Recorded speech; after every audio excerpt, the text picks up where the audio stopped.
Then open the January 21st, 2026 Select Board meeting. Do we have any adjustments to the agenda tonight?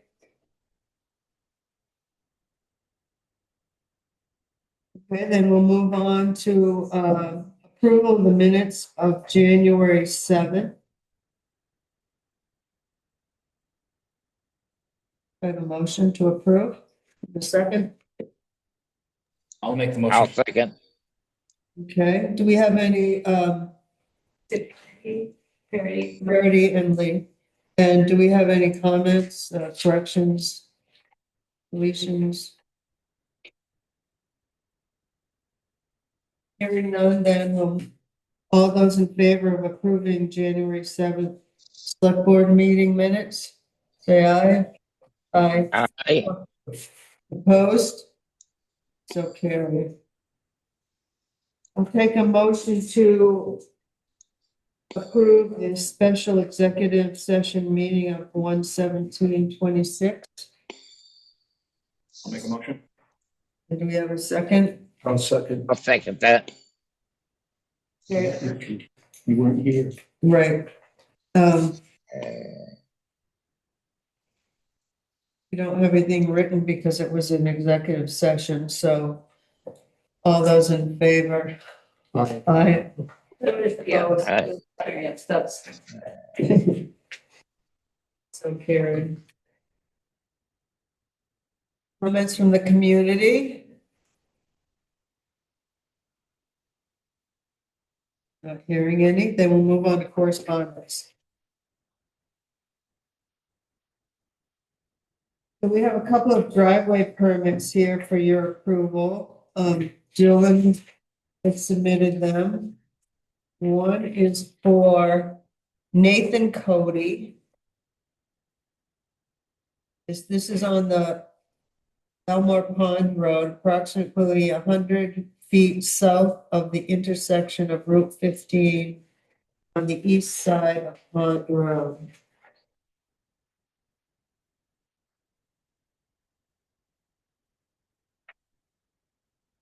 Yes. Pass. I will pass it around and you can take a look at the diagram. While you're taking a look at that, we have another one. Oh, this is the same one. Oh, this is from Nathan Cody. And this is approximately 1,300 feet uptown hill on the east side.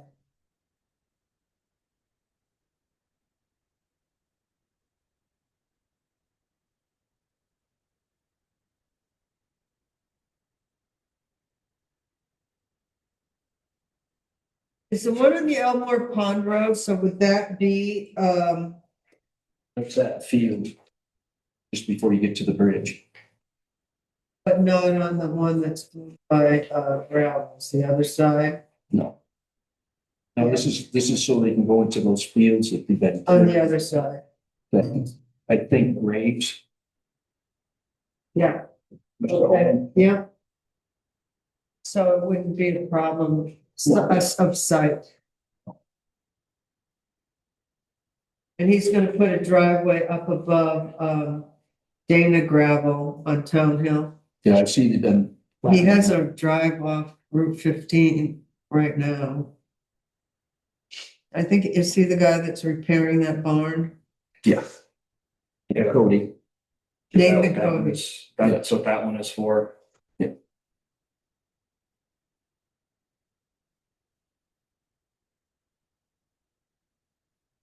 Yeah, he's put a lot of work into that.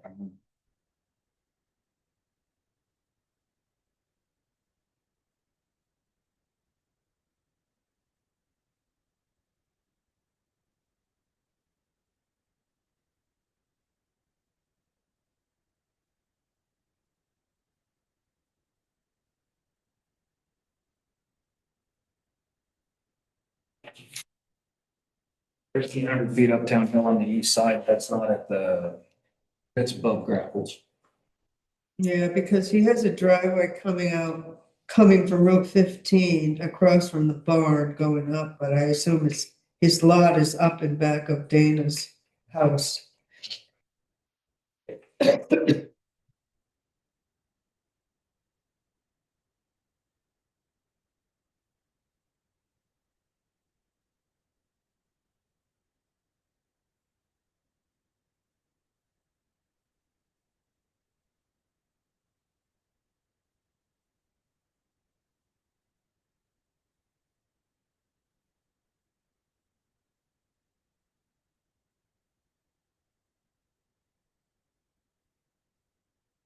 You want to put that, do you want to study it more and we'll put it on a later date to, a later time to? No, I was just reading through our process, right? Dylan has signed it. They can start work on it. We approve it once the work is completed. Just looking at it, I put my head around where things are. So he needs to install it, Right, I think the third bullet point he outlines. needs to install it and then so you're just gonna hold it till then? I have to give him a copy. I think you guys have to, you sign it later, right? Yeah. Yeah, I'll just. We received a thank you letter from Salvation Farms for our support this year, of $200 through our appropriation. There is an essentials, workshop on the essentials of land use planning training part 2. Seth Jensen's presenting that, Tuesday, January 27th. If you're interested, it's on Zoom. I'll pass this around if someone is interested, they can take the flyer. Just a notice of public comment on the proposed changes to Vermont's use of public water rules and wake sport regulations. And on here, it tells you where you can either attend a public meeting or submit comment.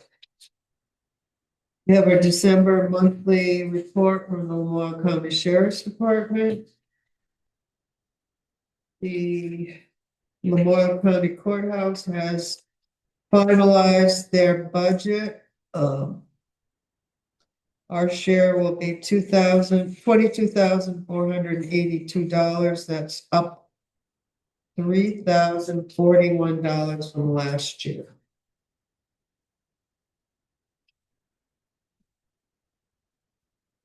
We have the breakdown of insurance rates, what the insurance rates are. Starting January 1st. We had some discussion before the meeting. Actually, they're charging us for workers' comp $17,948. We put a little bit higher in the budget. We had a discussion on putting it back to what they're gonna charge us and doing our due diligence in not making sure that subcontractors have all the necessary paperwork in order so that we're not charged a higher rate later.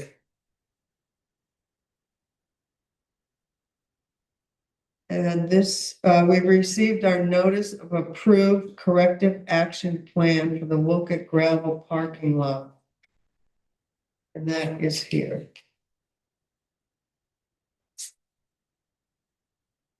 And with great sadness that I've come to terms with my current situation and with me being on hospice, I am pending my resignation from the Wolcott Select Board effective Tuesday, March 3rd, 2026. I'd like to thank the voters of the town of Wolcott for trusting me to be on the select board for all these years. I highly valued my time on the board and miss the people I've worked with greatly. Richard Lee. And we are very sad too, Richard. You've been a great asset to our board. We got to talk with Richard. He's served for 12 years. So very diligently and taken a great interest in Wolcott. Well, thank you so much for your feelings on this, and I will sorely miss this. It's been a great experience for me to have served on the select board. And it's probably the closest thing to feeling like I'm really home in my whole life, except here. And thank you, and I'll hope to defy the experts and live another 50 years. Thank you, Richard, and we look forward to continue to see you at our meetings. Until Okay, then. Thank you. you're welcome.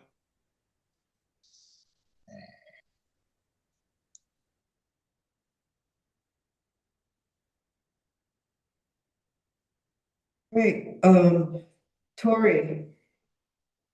We're on to the Wolcott Municipal Development Plan Resolution for public hearing.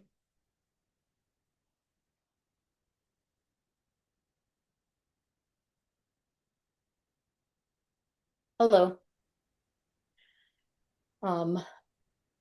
So the Town Planning Commission has completed their review and update of the Wolcott Municipal Development Plan, which was provided to the Select Board, as well as a report on major updates to the plan. The Town Planning Commission moved to submit the draft updated plan to the Select Board for adoption. And so the next step would be for the Select Board to review the updates and warn and hold a public hearing to adopt the plan. The proposed date for a public hearing would be on February 18th during your regular Select Board meeting. And so the Select Board would just need to consider all this and move to hold a hearing on that date. There's no formal paperwork, just a motion. For tonight's meeting, it would be a motion, and then I'd work with Michelle and Belinda on warning the hearing in the paper and posting in all the appropriate places.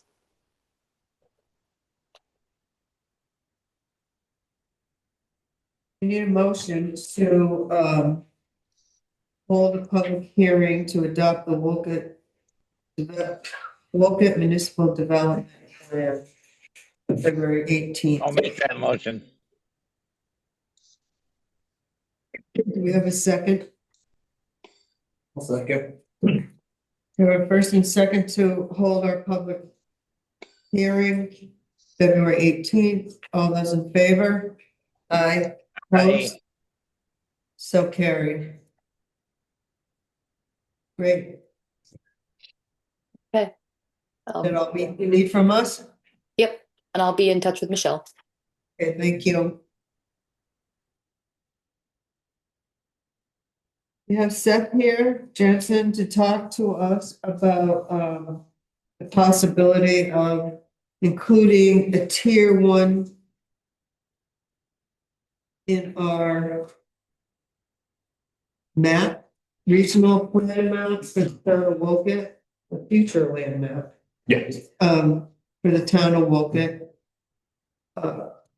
This is something that the legislature is allowing and gives the option. I actually sent this to the planning commission to discuss first, to see if there was something they wanted to incorporate or do, and they're sending it back to us, and I think Seth's here to talk about that.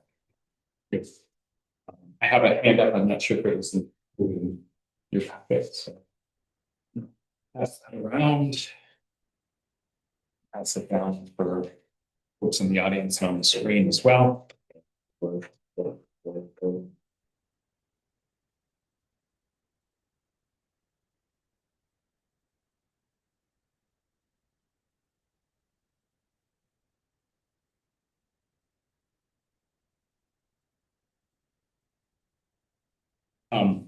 So as Linda noted, tier 1 is an option that was made available to communities by the legislature in the most recent revisions to statute related to Act 250 and planning and local and regional planning. Essentially, what Tier 1A or 1B does is modify the thresholds for Act 250 review. An important note, well, mentioned several times, only Act 250 review. It doesn't modify the requirements of your zoning and subdivision or state technical permits like water, stormwater, septic, or highway access or others.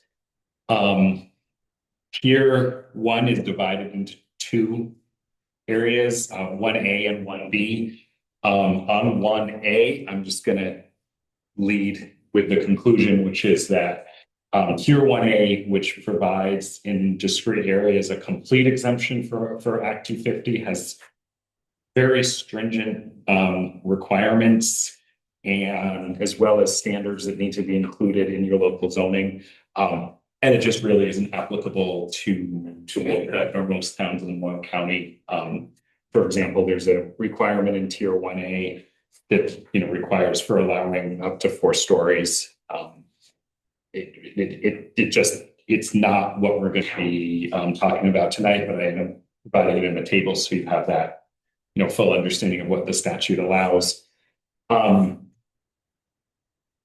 1B, and another requirement of Tier 1A, just to complete that, is because it's providing a complete exemption from Act 250, the community needs to then take responsibility for Act 250 permit conditions. When LCPC has met with some other communities, there has been some confusion about those requirements and whether they apply to Tier 1B as well. And just leading with they don't. So those requirements for very specific rules in your zoning and municipal administration of Act 250 criteria are only related to Tier 1. So just want to set that aside for a moment and talk through what Wolcott may be eligible for, which is Tier 1B. 1B provides a exemption or increased threshold for Act 250 review of 50 units or fewer on 10 acres or less. Currently, under Act 250, 10 units of development triggers Act 250. Now, if you're listening, you're probably thinking, when would we ever see a 50-unit subdivision in Wolcott?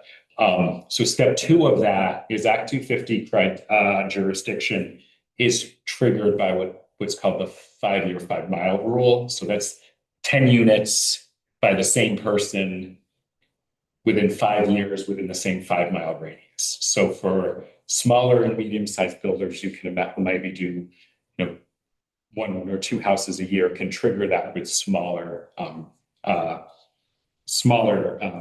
applications.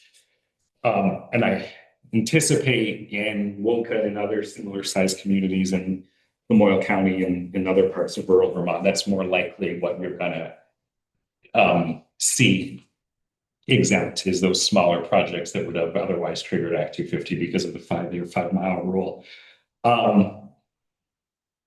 So the requirements for Tier 1B, first, and really most importantly, is that it is an opt-in from the municipality. So ultimately, the select board decides whether this is something worth pursuing for Wolcott. If so, there's a resolution the select board would adopt along with an area to be mapped and included on the future land use map of the regional plan.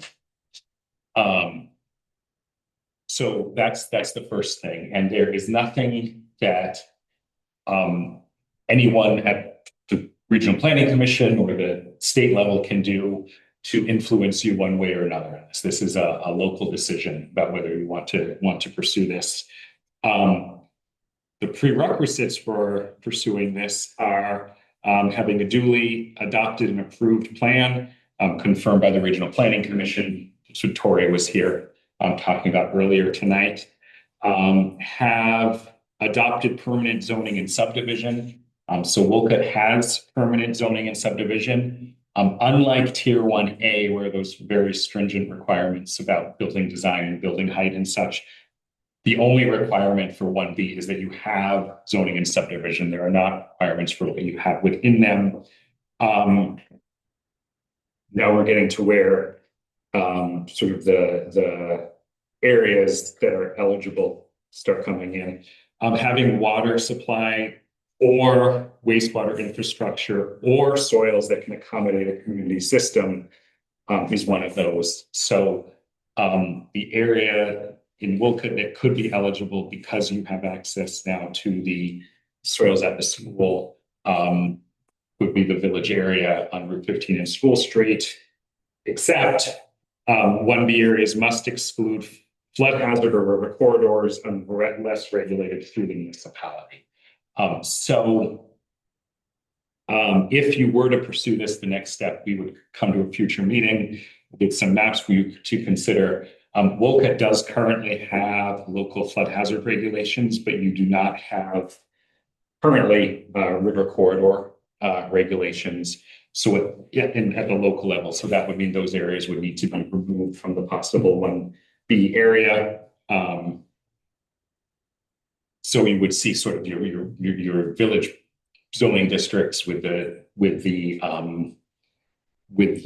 flood hazards and river corridors removed would be what that would look like.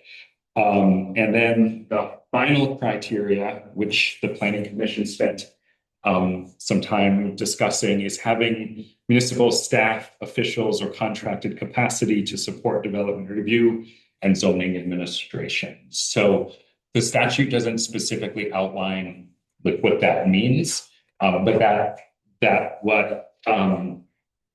how it's being interpreted commonly is that there's dedicated staff, dedicated hours, not a necessarily specific number of hours, but to administer both the zoning administration and provide support to the development review process of the DRB when needed. That is, I think, an area that the Planning Commission had discussion that's probably worth the select board discussing as well. And then the areas I noted would be the downtown and village centers, planned growth areas, and village areas. So the areas you previously mapped as a community. If you chose, so I could stop here, or I could jump into what the approval process looks like if the select board decides to make a request for this. Do you want me to keep talking, or do you want to ask questions? I have questions. Okay, I have questions. go for it. So what are the pros and the cons? I mean, Wolcott is, our topography is so strange. We don't have a lot of land. It has to be where wastewater is. Yeah. Most of that's where it's flooding. Is it worth the effort with the land that we do have? I mean, do we have hardly any land? It would ultimately be a very small area on the north side of Route 15 that is primarily already developed to some way. So, this discussion is, I think, in some of your neighboring communities, you're talking about maybe 5% or more of the town of the town. Here, you're probably talking about a dozen acres, or maybe even less than that at this point. The parcel view were pulled up. There are 2 lots that will have direct access, 1 lot that would have less than 100 feet of pipe that total 37 acres. Okay. So those are the 3 that are easy. If somebody wanted to develop further up Jones Road, or wanted to add to the wastewater system to get towards Grimes's pit, and this is 100 years from now, but if they ever wanted to do that, there are larger parcels up there that could be further divided. Also, the ability to do this could hinge on whether or not, and I get the acts mixed up. I don't know if it's 181 Yeah. or, but the new housing density targets that we talked about at one point, where we go from the rural district is 2 acre per dwelling, the village is less than, I don't recall what, but the new targets might put some of these developments into something that wouldn't sit before DRB. Applicants might be able to do it with just a zoning stamp. And that would mean the zoning administrator would need to be able to have the capacity and support to review, more intense developments. If that were to happen. So you mentioned that there were like, a builder who wanted to build like 5 different places around town. So, but Kenny, is that, I'm confused because the wastewater is only in the village. But what if they had soil somewhere else, they could do that too? And That's be it. exempt? Maybe Town Hill, one of those lots up there, good soil. That's a good question, Linda. The Well, way it says soils too. it does. So there's 2 pieces to that. There is the soils, and there are some scattered areas in Wolcott that have favorable soils. And then it's the future land use map tied to village centers and in village areas.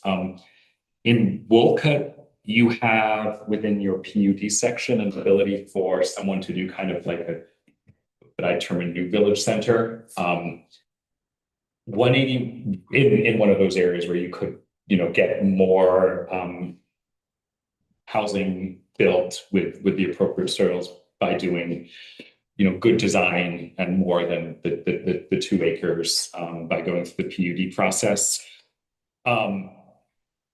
I just said a lot of words to kind of wipe them out by saying that 181 really doesn't have a process for that kind of floating thing that you've developed. I think arguably it was a shortcoming of the bill that I know some legislators want to address, but Well, one of the potential areas for planned growth is the top of Sand Hill. yeah.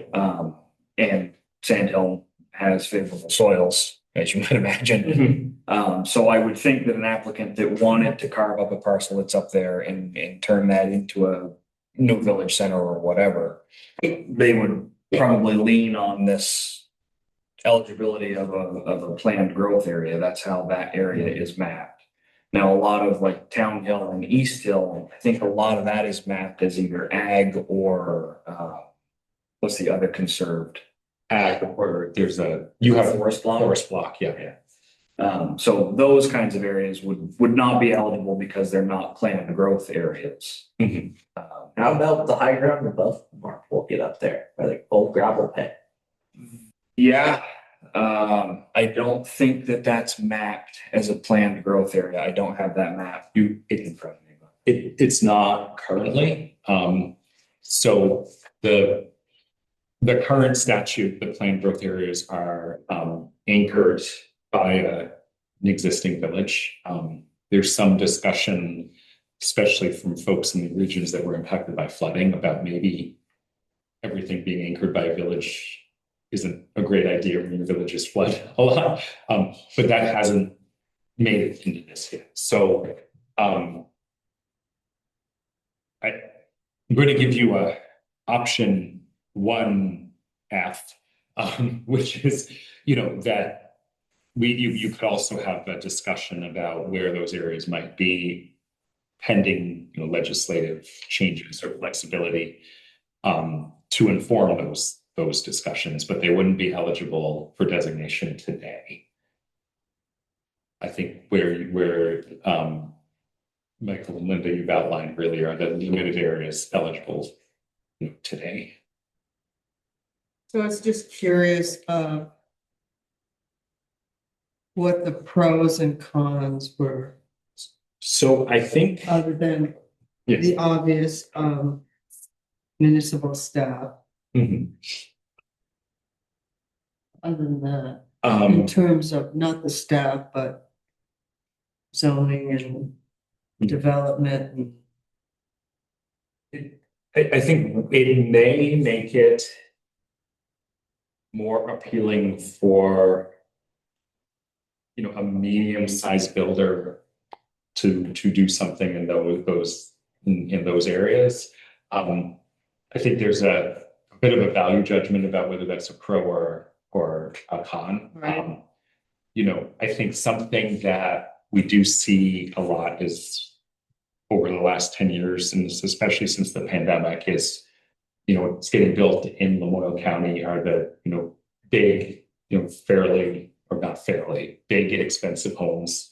And then the very dense, you know, apartments. And there is a gap in terms of the, you know, sort of middle income, especially entry level and step down housing.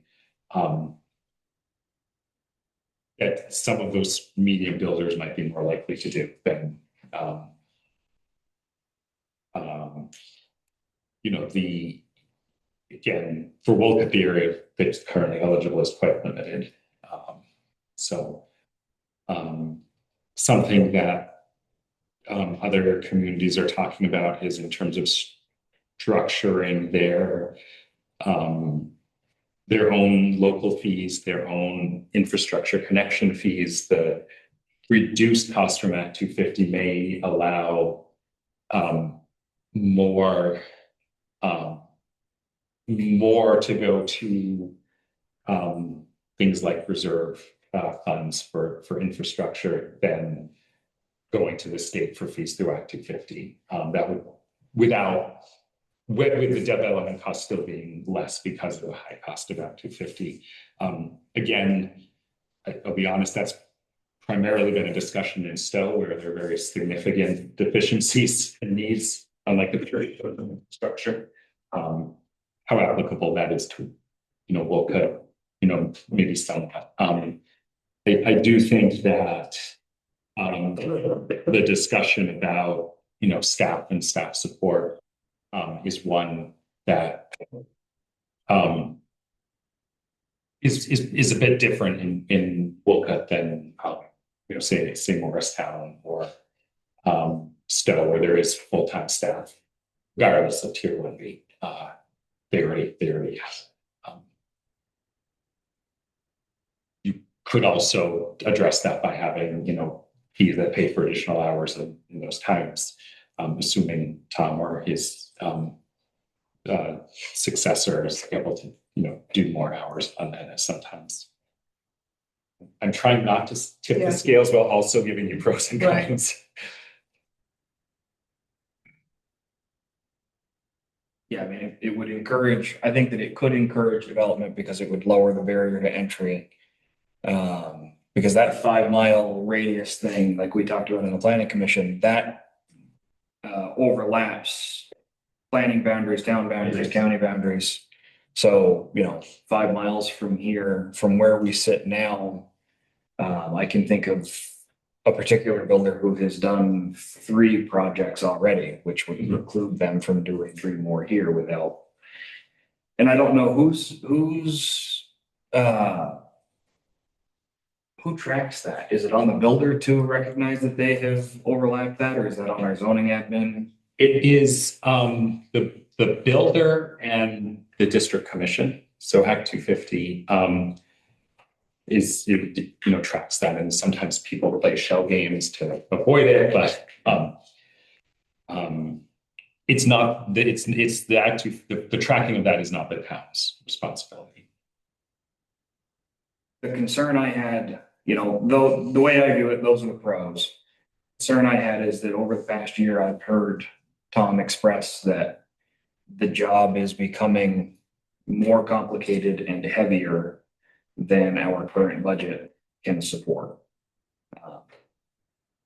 And I worry about piling on to the DRB, planning and DRB's credit. You know, we most likely, the DRB would have to see most of these applications, as our rules are written currently, right, in order for any of this to happen, it would have to sit before the board, and there's regularly four of us there.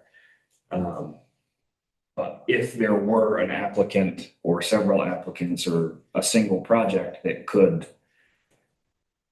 move forward without DRB review, that would be the entire and sole responsible of the zoning office at a budget of $12,000 a year. And I am concerned about piling more work on. Well, I can say, I mean, it's pretty ridiculous that we have all this zoning and we only hire someone to do 6 hours a week to expect anyone, regardless of who it is, to get it done. It is pretty cyclical, seasonal. I think the major complaint now is that it's one person doing two jobs and not being, and always being interrupted. That is the main concern right now.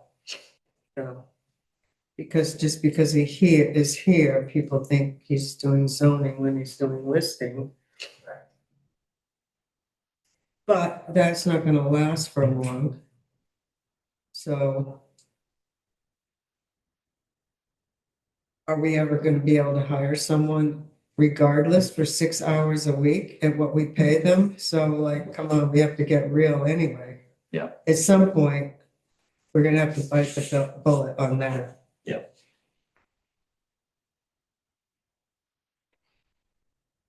No, if not for our current zoning administrator's generosity, we would be in trouble.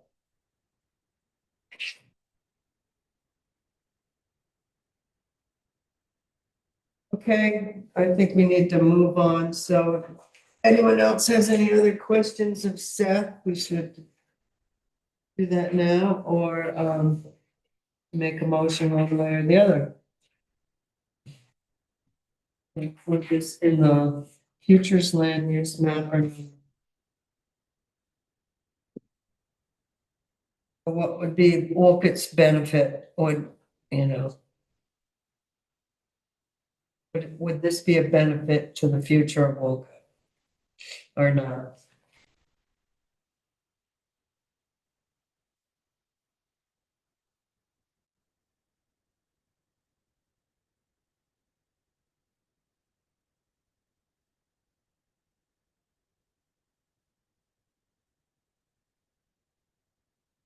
Thoughts?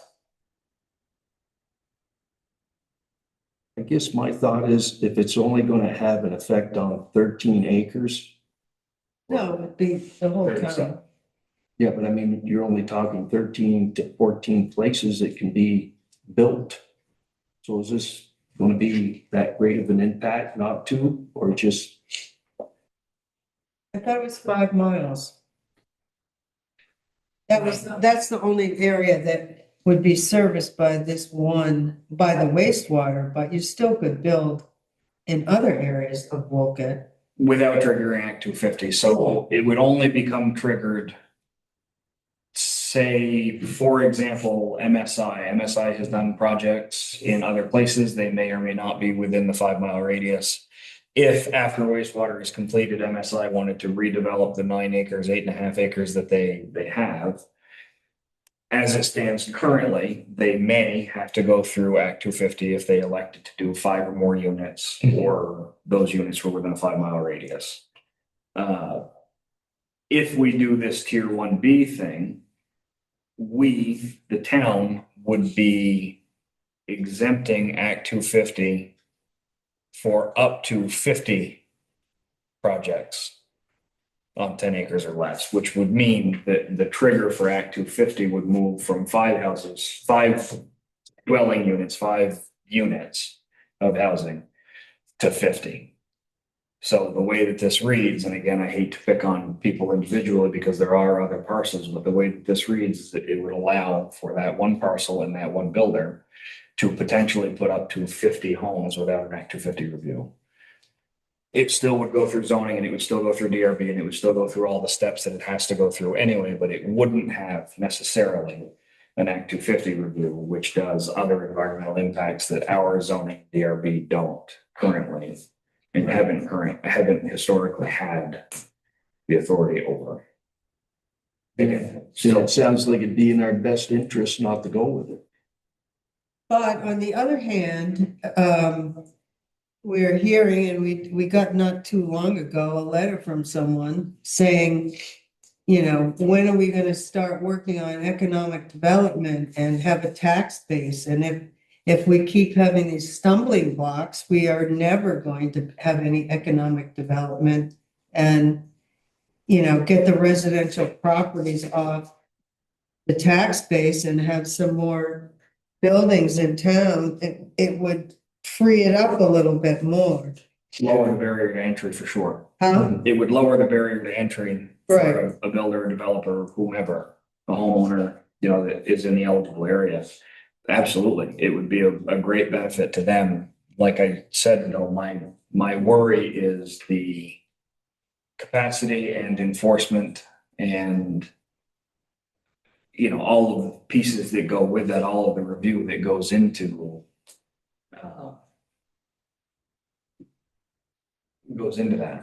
that 50 units, especially with our new housing density targets. Like I said, my concern is capacity. It was capacity in the planning meeting. Did they vote not to put it forward? No, I was the only one that voted no against Uh-huh. that. But the board moved to bring it to you guys.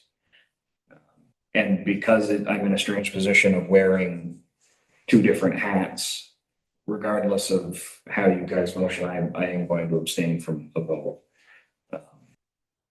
Just because I have my one vote and I don't need to. I just see the state has more control and able to take control in legal means than we do. That's my concern. If we don't have the personnel to monitor it and the zoning and so forth, I'd rather have the state do it and keep it to a minimal. One thing I didn't ask in the planning meeting though, we talked about the jump in, jump out and the timeline of that. This is not a one-time in deal, right? We could let other municipalities go through this first phase of jumping in and then we could elect to jump in. You could. So the 1B areas are approved as part of the regional plan. So the way that works is, and I'm sorry, I'm going to give a long answer. But the way that works is, the first LCPC's board of directors goes through the process as it has always been, with the board doing public hearings, reviewing, voting to adopt the regional plan.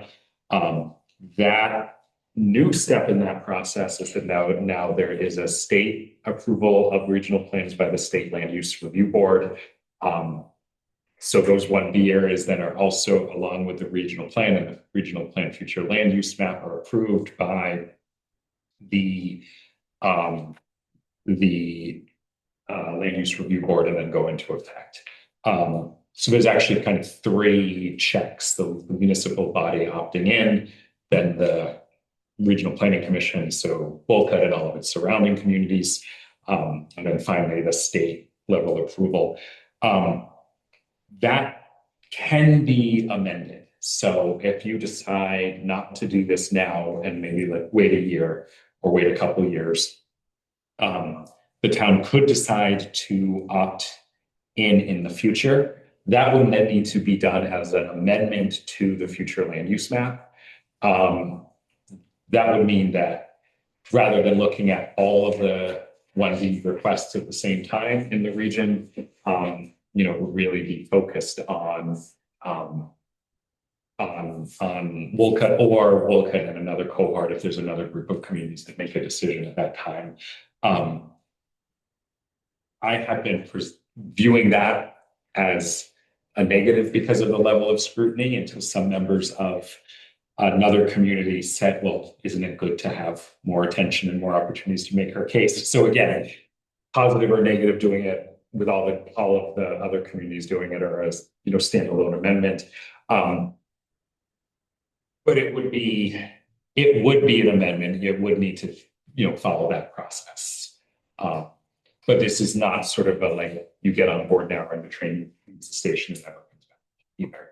Would there be an increased expense to the town to do? No.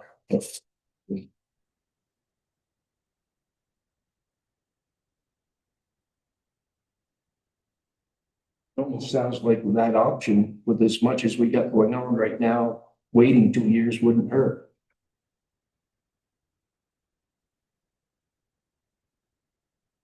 Well, giving it a year and see what happens. Well, 1 or 2 years just to see, because we got so much going on right now and seeing what the feds are gonna do. Well, and we're doing something with, Do with it.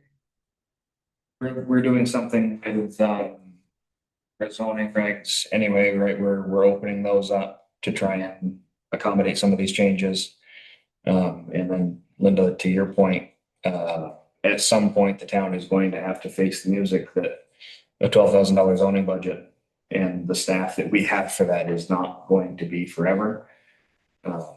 It's my feeling that we should let the zoning office catch up before we pile more work on it. By that, I mean, amend our regs and figure out what exactly it's going to take to run the office as it is now and add this to it. I know an amendment might be more challenging, but because we do have to reduce barriers to get development in this town. We've got to do something to increase the tax base. I feel that we're not ready. We definitely need to replace some of the stuff that we've lost over the last couple of years for sure.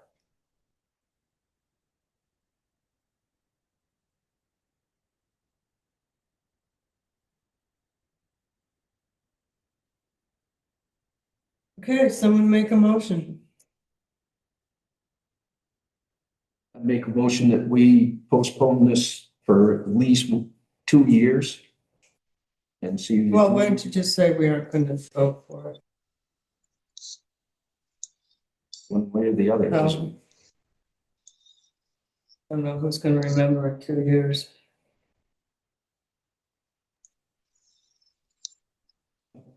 And we make the motion, we postpone it for now.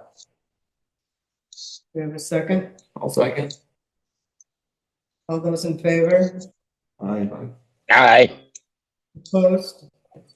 Me? One abstention. Maybe next time the regional plan is amended for some reason, like you have to update your climate or something. You think of us? We will, yeah.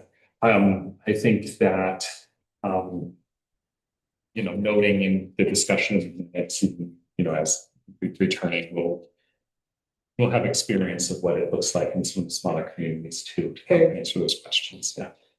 Thanks for coming out and explaining it to us. Thanks for home. Thank you. We asked the board if we could speak with, take up, management of Bear Swamp parcel. Jack's here, so we doesn't sit through our budget review. I appreciate that very much. Thank you. You're welcome. Is that all right with the board? So Jack is here today. We're getting closer on, getting all the conservation of Bear Swamp parcel together. His question tonight is, who is going to manage Bear Swamp? Is it going to be the select board, the forest committee, or another committee? And I didn't have an answer for him. And let me make it clear, we don't need a decision tonight. If you're not comfortable in making it, that's fine. We have, you know, we're proceeding with the conservation easement. I anticipate it will be done hopefully by late spring. We've got to let the snow melt. We've got to get in there and look at the property and describe it. the way it exists now. But, part of the management process is knowing who Northern Rivers Land Trust can come to if there are issues or if the body has questions. And, you know, for the Wolcott Community Forest, you've appointed a stewardship committee. And they meet monthly. They've been fantastic to deal with. They have questions from time to time. There's a lot of activities going on in the forest. We come to all the meetings and help them with any other questions. So we view that stewardship committee as sort of the managers, even though you have final say on whatever goes on there. The question is, do you want something like that for this 10-acre Bear Swamp parcel? You know, the 10-acre Bear Swamp parcel is not the 735-acre community forest. So does it need a special stewardship committee? Personally, I don't think so, but it's up to you. If you feel comfortable and want to do something like that, that would be fine. It's your decision, and we will be happy with whatever direction you decide to go with that. It may be just as, I don't anticipate monthly meetings to decide things on Bear Swamp. It's maybe just as easy that we work directly with you. And if you have questions, you know how to get in touch with us. And if we have concerns, well, that was an email or a phone call. Quite simple. I also will tell you the $6,500 stewardship endowment that has to be raised. We're well on our way there. We've already collected $5,854.72. So I don't think you have to worry about the rest of that. I think it's going to come in, and I can't say for certain, but I wouldn't be surprised if the land trust puts up a little bit of money toward that on our own. So that's good news. So, I mean, that's the issue. And it's up to you. What's your comfort level and what you see as a need? So can you give an example of what management would mean? Does that mean if there was trash up there, we need to take it off? Is it someone who would be monitoring? What kind of duties would you anticipate being stewards of the land? Yeah. Well, I mean, let's look at what the stewardship committee does for the community forest. I mean, they're already contemplating other trails on the property. Putting up signage, things of that nature that we need to be aware of. And because that committee exists, we're hearing about those kinds of things on a monthly basis. So, are those kinds of activities going to happen on the 10-acre Bear Swamp parcel? I don't know. The example you gave of trash, anytime there would be a violation, if you will, of either the forest or Bear Swamp, ultimately it's the select board who would be responsible. We would bring that. I mean, if we found trash in either location,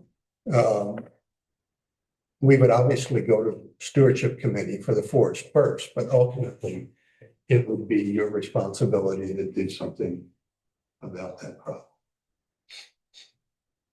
I hope I've been clear enough on that. I don't think it's a big decision, and we don't need it tonight. As soon as the snow's gone, we'll be getting into the parcel and taking a look. We have to document with photographs exactly what the property looks like at the time it's conserved, so we can see how it changes over time.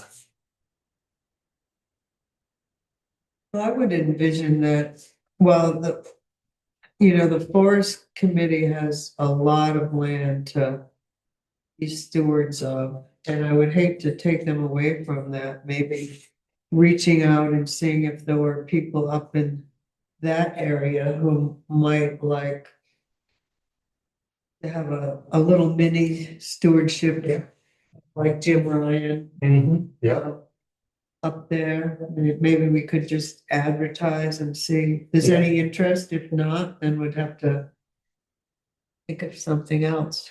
yeah, that's certainly an option. And Jim is a Northern Rivers trustee in addition to being a Wolcott resident, so that's They wanted that's to certainly a happen. reasonable option. Yeah, very much. And he's almost single-handedly raised most of this money Right, for the stewardship in now. okay, Michelle, make us not forget. Yeah, so just take your time, think about it, just let us know. Before we complete all the paperwork that'll need to be done. And we'll be in touch back and forth, I'm sure, over the next several months. They put something up out on Front Porch Forum, that's why I got all the people on this stewardship committee. And I will say the Forest Stewardship Committee has been just wonderful to work with. You've got a great team of people there. They're all fully engaged, excited about it. Yeah, it's just been a lot of fun. Yeah, working with it's those wonderful, folks. that's a plus for us. Well, that's all I have. Okay, thank you for coming out Yeah. and we'll make sure we can get back to you probably sometime after town meeting. Yeah, that'd be perfect. Okay. That'd be good. Thank you all.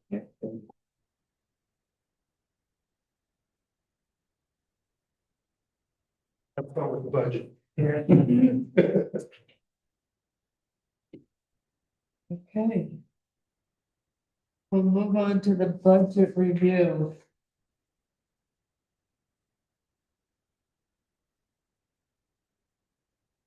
Bill Cotton, speaking of the school board, Oh, watching transfer to the school board.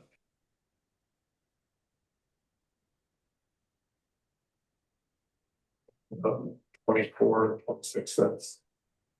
they done anything on the wastewater yet? Was the part that they didn't let me into the meeting. They said executive session. No, No, oh, they just didn't click on they it. just forgot to let me in. So Belinda sent out an email giving us what the tax rate would be.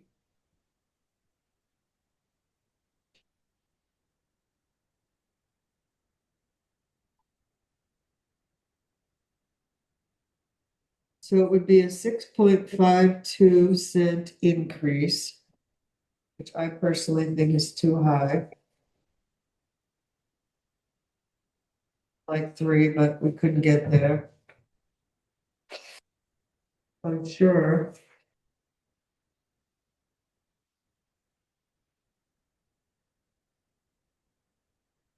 I don't know how we can whittle it down. Even to 5.5. We need to either find more revenue or. So I asked her. To cut it 1 cent, we need to find $16,889.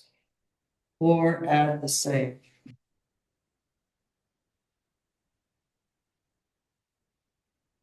I suggested we adjust the workman's comp back to what it was. They were charging us, which would give us roughly $3,000. I don't know where we could find $13,000. Did anybody else looked at it or have any feelings? I found 2 holes. I was basically just going through. Go ahead. A hole sounds like you have to add money. Well, yeah, I could always add. Adding is easy. I found 2 spots, and basically what I was doing was going through and looking for things that were underspent for our fiscal year. Right, we're 55% of the way through, so anything that has a less than 55% is technically overfunded, depending on how the billing rate works, blah, blah, blah. It's not a perfect thing, and time of year. It's not a perfect thing to do, but it's one way to look at things. Two line items, 7240 in our profit and loss is the 7240 is the gravel, sand, clay. So in our budget, that's shown as the gravel expense, which I think there's a, 10,000. yeah, there's a note in there being 7,500 for the added stone.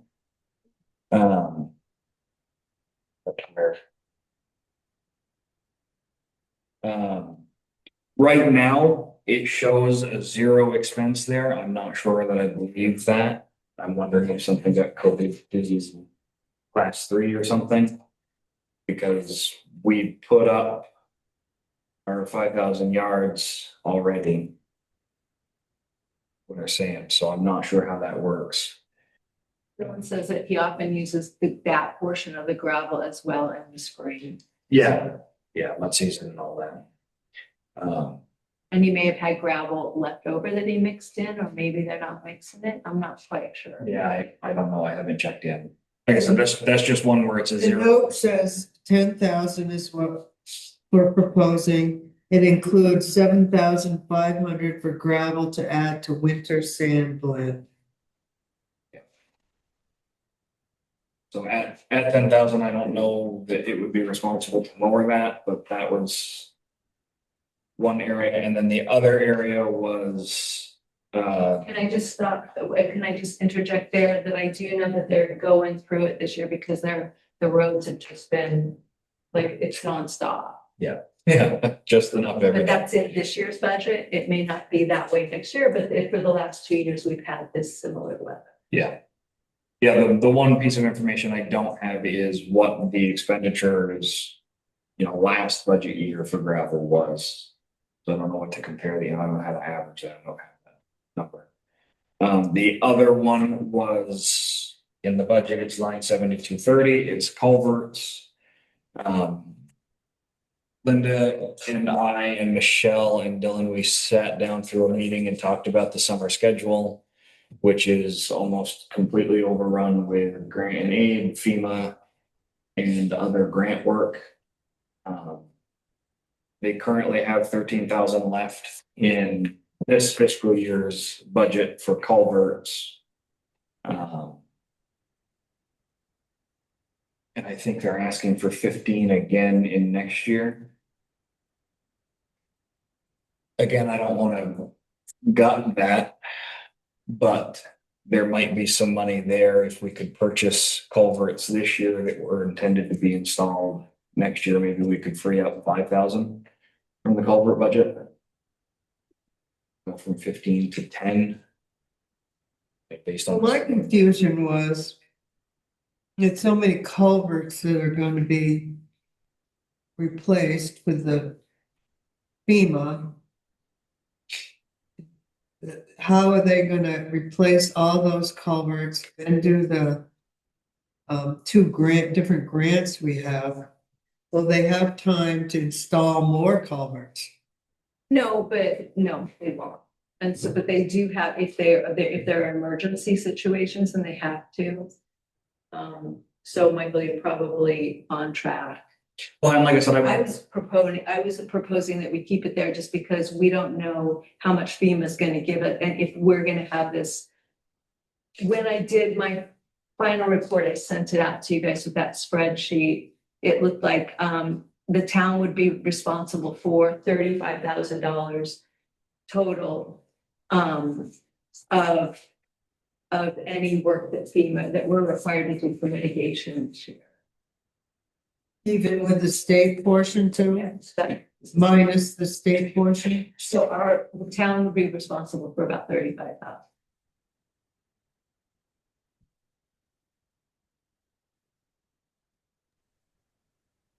Michelle, can that be in kind? No, I don't. I mean, that's Well, you make- overall. You make money when you do it yourself because you can charge for equipment use. When you subcontract, you lose money. It still is dependent on whether we go with the mitigation route or if they would accept us doing it, like building our own stone walls. Like if we have to go the mitigation route, we have to contract this out because Dylan can't place prefab wing walls and things like that. He's not comfortable doing that. Or we don't even have the machinery to do that. So things are just still a moving target. You don't have to accept the mitigation fee. No, we're still playing. We're trying to figure out if we can do it without the mitigation. You can put it back. You can put they'll accept putting the culverts back the size they were. Yep. Well, then we would need the money to upsize them.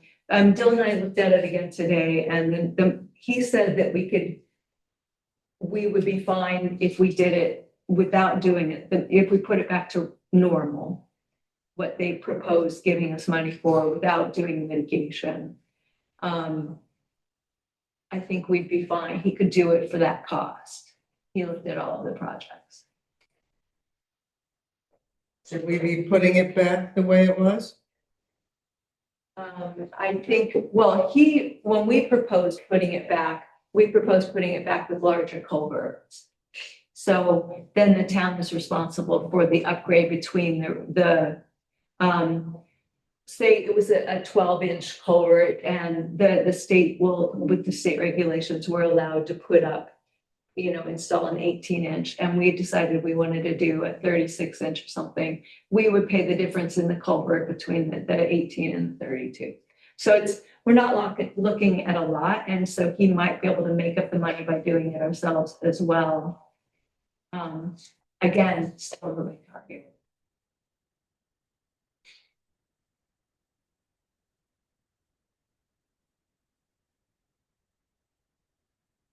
I mean, you guys sat in that meeting. Yeah. You were looking at the same. Yeah, and the only way that I see to make quotes around this, air quotes around this, to make money doing that is to present an estimate on our end that not inaccurately, but over accounts for the amount of workforce that it's gonna take. So we would need to include laborers in the ditch and hired trucking costs and things like this in order to inflate the cost to us to do the work and then do the work more efficiently than that, so that when FEMA goes through their process to determine what the rates are and what they'll reimburse us for. That's already a done deal, though. They've already given us that money. In this one, it is, and that's why I'm saying, I don't know that it doesn't matter for this project. For the FEMA 4810, whatever the number And is. they may not go for those inflated prices. It's not a given that we're going to make money by doing the work ourselves, or that we're gonna lose money hiring it done. It's all in how FEMA wants to play ball. Yeah, I don't. Oh, you do make money. You do make money when you do it yourself because they pay you for your labor. They pay you for your materials. And then they also pay you for town equipment used. Right, but that all costs us money, and at our current labor rates and. It doesn't come out of our budget. It costs us money, but how? They don't, the only thing it costs us is they can't do another project. If they weren't doing it for that, they're doing it for something else. You're saying that the revenue offsets the expense. Yeah, you never really, yeah. I mean, if you want to be technical, but we don't keep those kind of records. Yeah. Well, for the grants that I've worked on, we don't make money in our pocket, but it does pay for the materials. If we are up, for 20% of it, it pays for our percentage. Yes, it pays for our percentage. So we don't That's what it make means, money, yeah. Yeah, we don't make money, but it doesn't cost But us. we get a relatively free project. Okay. And which we might be able to do with this other one. Again, it's still kind of, you know, we applied for a FEMA extension for all of these grants, and it's still sitting. That particular project is still, we're trying to, you know, we still have to apply for permits and things like that. So it's still on hold.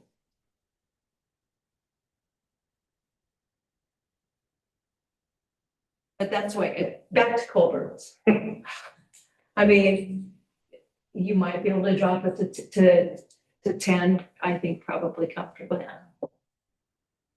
You know, if I don't worry about it, I'd say go ahead.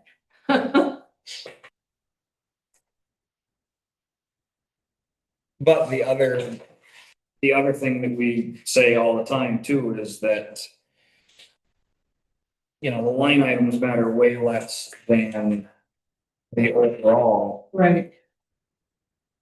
And overall highway expense, I would say, do you think it's fair to say we're halfway through our winter season? So I think we're around halfway through our school year. Yeah, except for the salt, you're gonna see a lot of high salt bills for the next couple of months. Mud season, you're gonna see a lot of gravel and a lot of probably other material. And they'll have 1 or 2 chlorides in probably before the new fiscal year. But anyway, if you look at the overall percentage for the highway department, they're at 44%. We've still got overtime to pay for. We've still got all those other things we just talked about.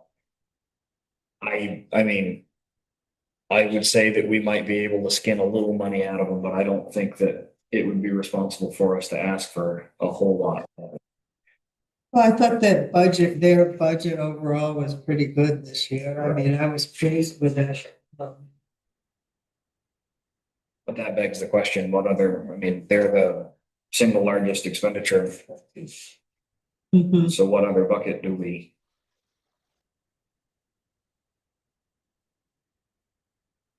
I guess I have one question. We have this veterans exempt. Yeah, we have to, that's law. If you're a veteran, you get first, and the voters voted. Is it the first 30,000 off your value of your house, Belinda?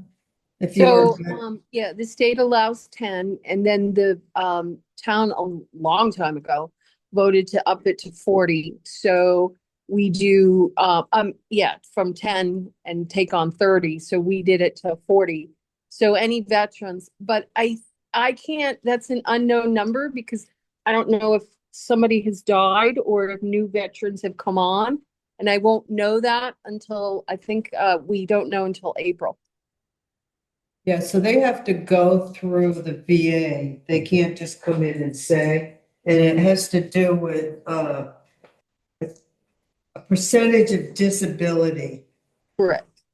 that you have, and the VA gives that to. And they also give it to spouses who the veterans have died in service.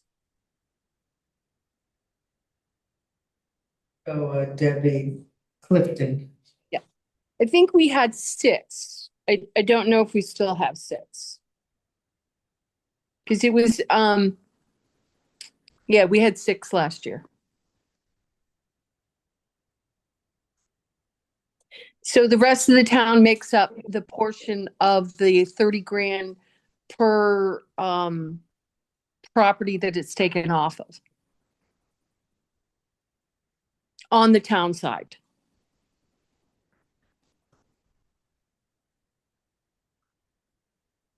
We still haven't looked at the animal control dogs, the unclaimed animal boarding costs.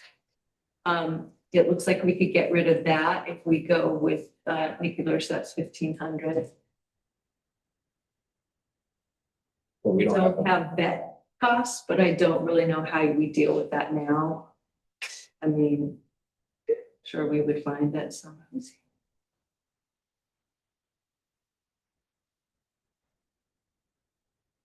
How are we moving on that? Just quickly. She's finding out, she's still working on finding out more about permitting. She's contacted her insurance to figure that out.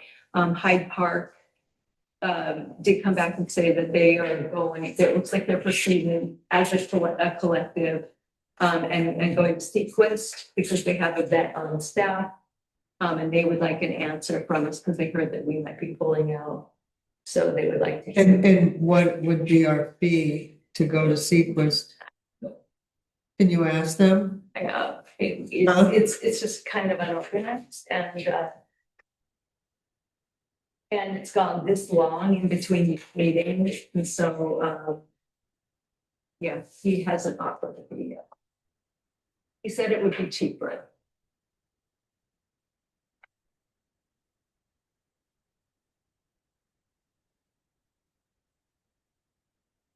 Another one that is very, very small potato that sticks out to me is the town clerk's office supplies. I know Belinda is now supplying a lot more departments. But the last year was 32, this year is 4,000. The year to date shows 32 being on target. You can lower that, that's fine. I just didn't know if, with the reappraisal, if we, would have more paper being needed. But other than that, not a problem. Yeah. But again, we're talking about peanuts here, Right. $800 to bring it back down to where it was, and it probably should be higher than it used to be.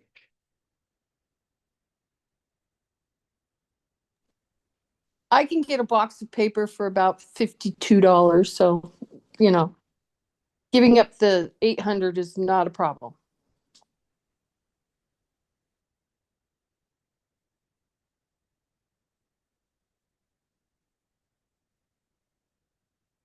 Drop it to 32. Well, let's add them all up and see whether we're nickel diming. I mean, it's not gonna move the dial. It's not, it's stupid to be, Right. nickeling and diming everything.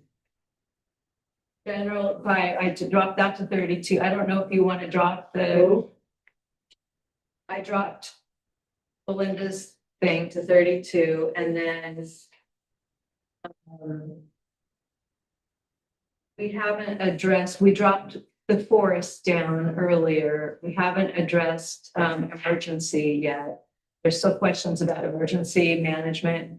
Do we add the 825 in for supplies and the 500 for the gov, text my gov landline?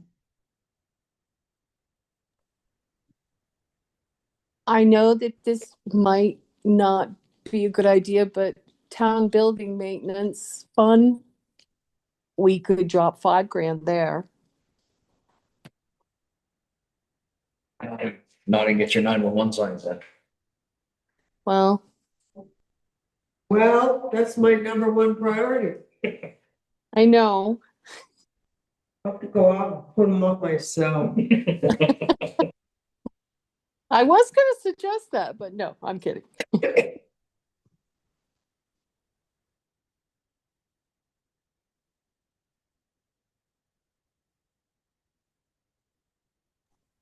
Or maybe just lower it by 3 and compromise, put 12 in there. I mean, put 17 in there.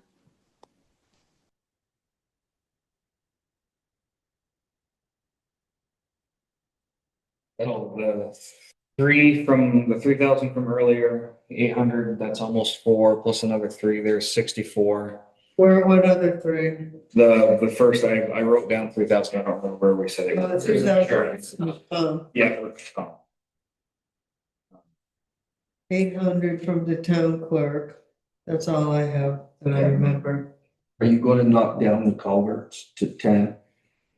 Like Linda said, if it moves the needle, sure, but I don't know if it's going to. But we need to cut it up and just set and then decide whether So yeah, whether it's worth it or not. add another 5 to that. So 5 from the culverts. Yeah. You're up to 8, you're halfway. It's 9, you're almost at 9 of the 800. Now, my feeling on emergency management is to leave that as it's presented in this document. I'm assuming this is the live one you're working on now. Yeah. So that brings that total line item to 1878. So I'm assuming that there's nothing we get to add, right? If you didn't add in the requested 825 for emergency supplies and the 500 for text my gov, Correct. it would be at 1878. Okay. So my feeling is that that's what we should do. I don't know that. Also in the highway, I didn't understand the diesel, gas and heating oil. The note says that we'll add $5,000 from the fund balance. So, well, if we'll do that, then we should add that on the revenue side. Yeah, the note is from 24. Right? Is that, I'm reading that 12. Yeah, but we've gone back and forth and you guys said definitely have the 40 there. Correct, because the fund balance is, but in my feeling, the fund balance has been eaten up already. Well, yeah, it's $8,000, but we haven't touched it this year at all. Yeah. But we're pretty good. We're into, most of the bills have been paid. I just paid a few, but through January, and we have a few that are coming in already to pay for February. But I feel like our fuel consumption this year is lower. According to your year to dates, we're 64%. We've only got 12,000 left. Oh, yes, in the highway. Yeah. Right. But out of the $8,000, only highway will be taking advantage of it, because like the town clerk's office, the town hall, and the depot and stuff, that has been coming in lower. Yes. Yeah.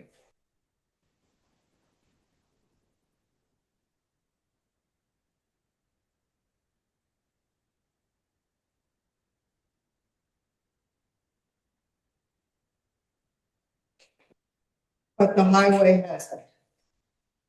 Highway's about on par. I mean, you know, we don't know because, you know, we don't know how many times the truck's are gonna go out. Yeah, fine. I will have a June 1825 fund balance report. Is that the latest one? The 8,000, yeah. Um,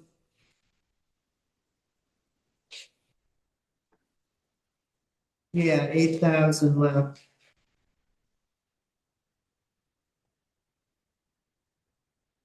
I don't think we may want that this year, not next year. Yeah. When we had 20 in there, I felt comfortable drawing it down, but with 8 in the current uncertainty that is our world. True. So there was a proposal then to drop culverts, which we already accounted for, and then to drop building maintenance down to 7, like by 2,000 there. I don't know. Yeah, well, we could try, but these are just on the table. It doesn't mean we're doing. What's that, we're at 11 So in we're there? good at 11, roughly 11. And we know the wastewater figures are what we're expecting, Linda? Yeah, Tori and Seth came to the meeting last to verify it. Okay.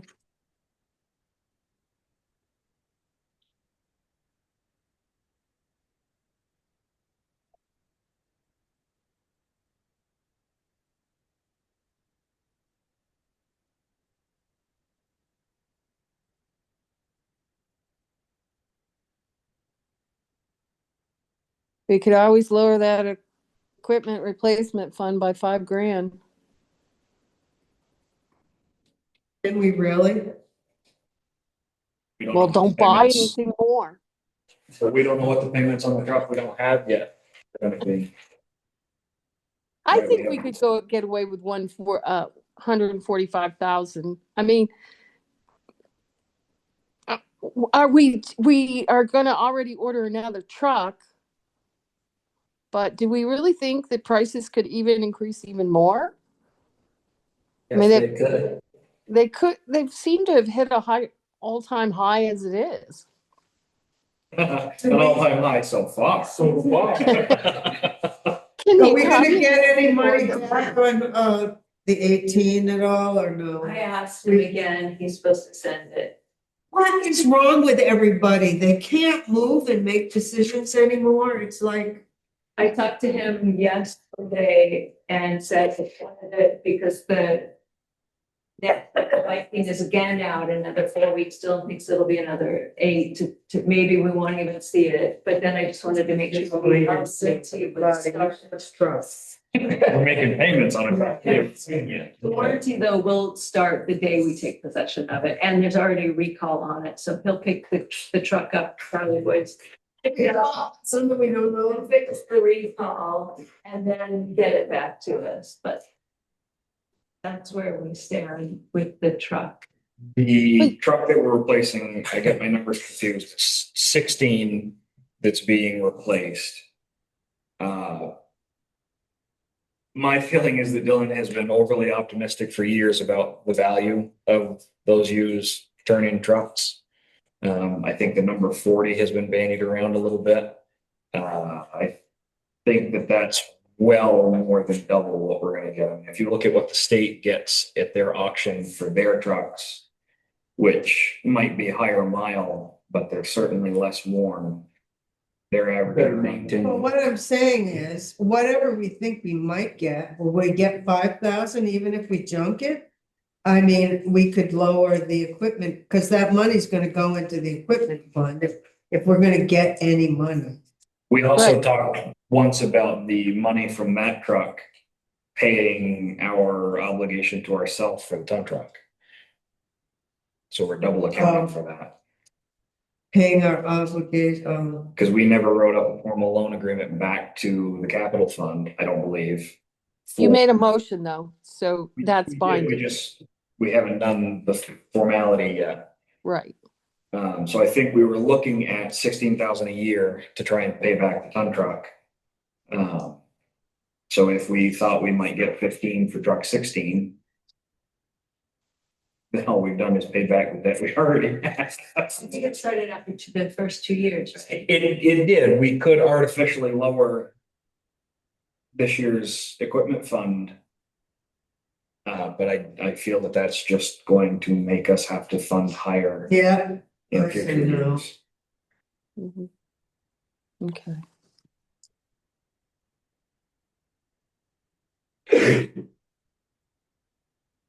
But we can pull that unclaimed boarding cost, that 1,500 out of there if you want.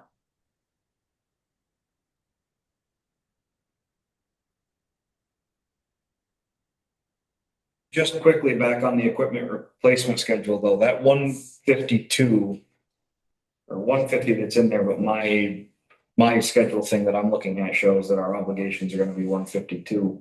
That's based on an estimation of the payments for the completed truck 25, once that happens, with an assumed interest rate at 6%. Is that still on target? Are we still interest rates around 6? Has anybody talked about that? Back in November, I called her and they were 5.77, but I don't know. They're still, I would say they're still around 6. Okay. And you do have funds in there, about 60 grand.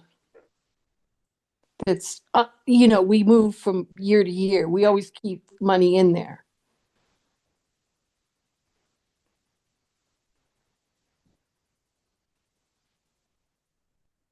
Probably wanna keep keep that 60 grand in there, cause we don't know what next year's gonna look like.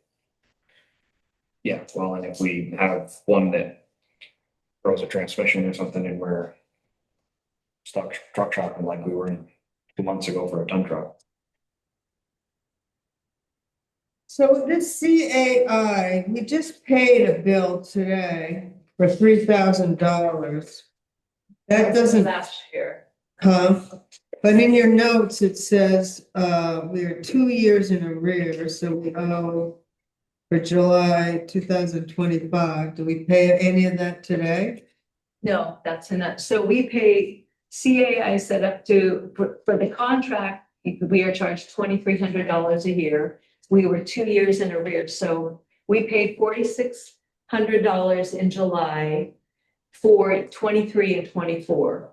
We now owe for 25 and 26, so another 4,600 plus.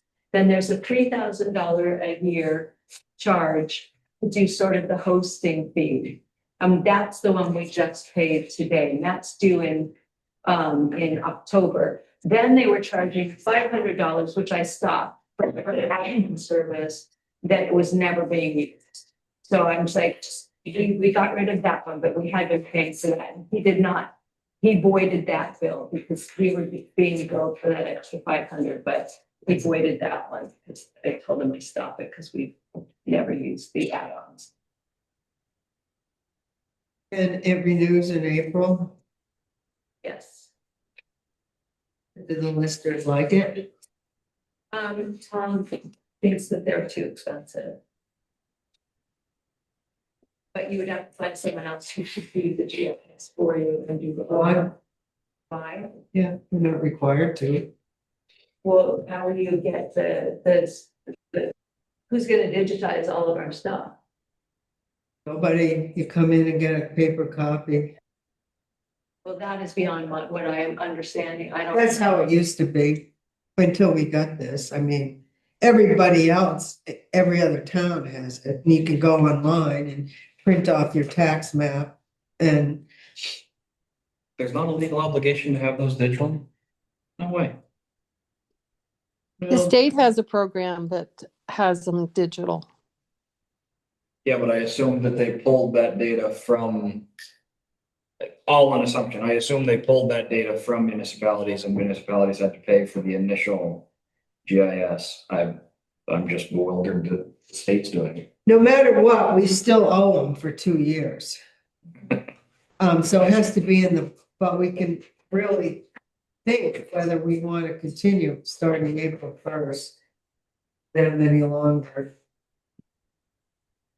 Well, we paid him 4,600 and then we just paid him $3,000. But we still owe, the 4,600 was for 23 to 24, and the $3,000 was for the last year. So if we only did 25 though, we'd only owe him 2,300. Not But 46. then you don't have a service. You don't have a service to move us forward.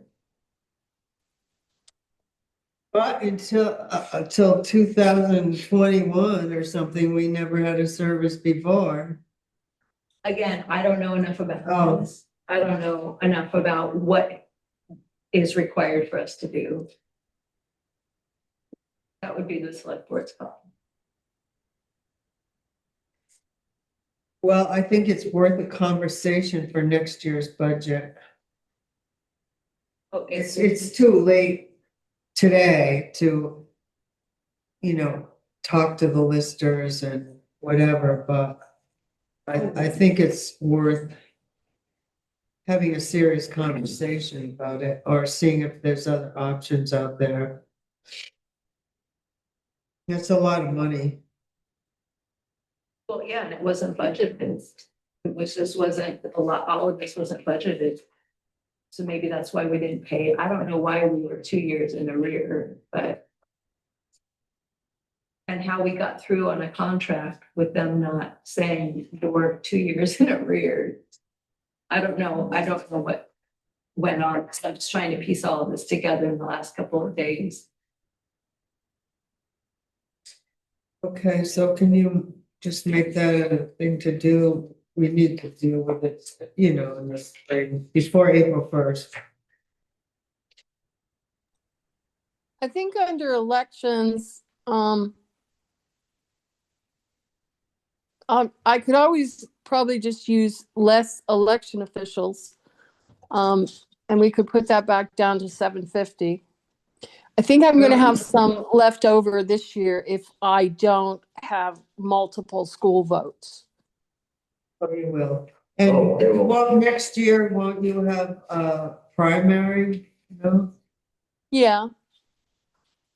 But the tabulator is paid mostly by the state. I only put 1,000 in there because that's our portion of what we pay for, what our portion is for the tabulator and the ballots and everything. But I can try to run it with 4 of us for most of these votes. And Nikki and I are covered, so it would only be like 2 other people. And I pay a minimum wage. I'm just saying, if you want to cut 1,000 there, I understand. I might go a little over to 800, but probably not a lot. Okay, where are we, Belinda? What is this? Under elections. Election officials. So roughly we were at 12.5, we're talking about 13.5 now. So, what did you want it at? 800? Yeah, just or move it down to like the 750. That's fine. I might run $50 over, but I might not too. You know, I mean, the school budget might just get voted in completely. So it's I was typing when you were talking about this, Belinda. It's election official. Yes. And move it to 850. 750. 750.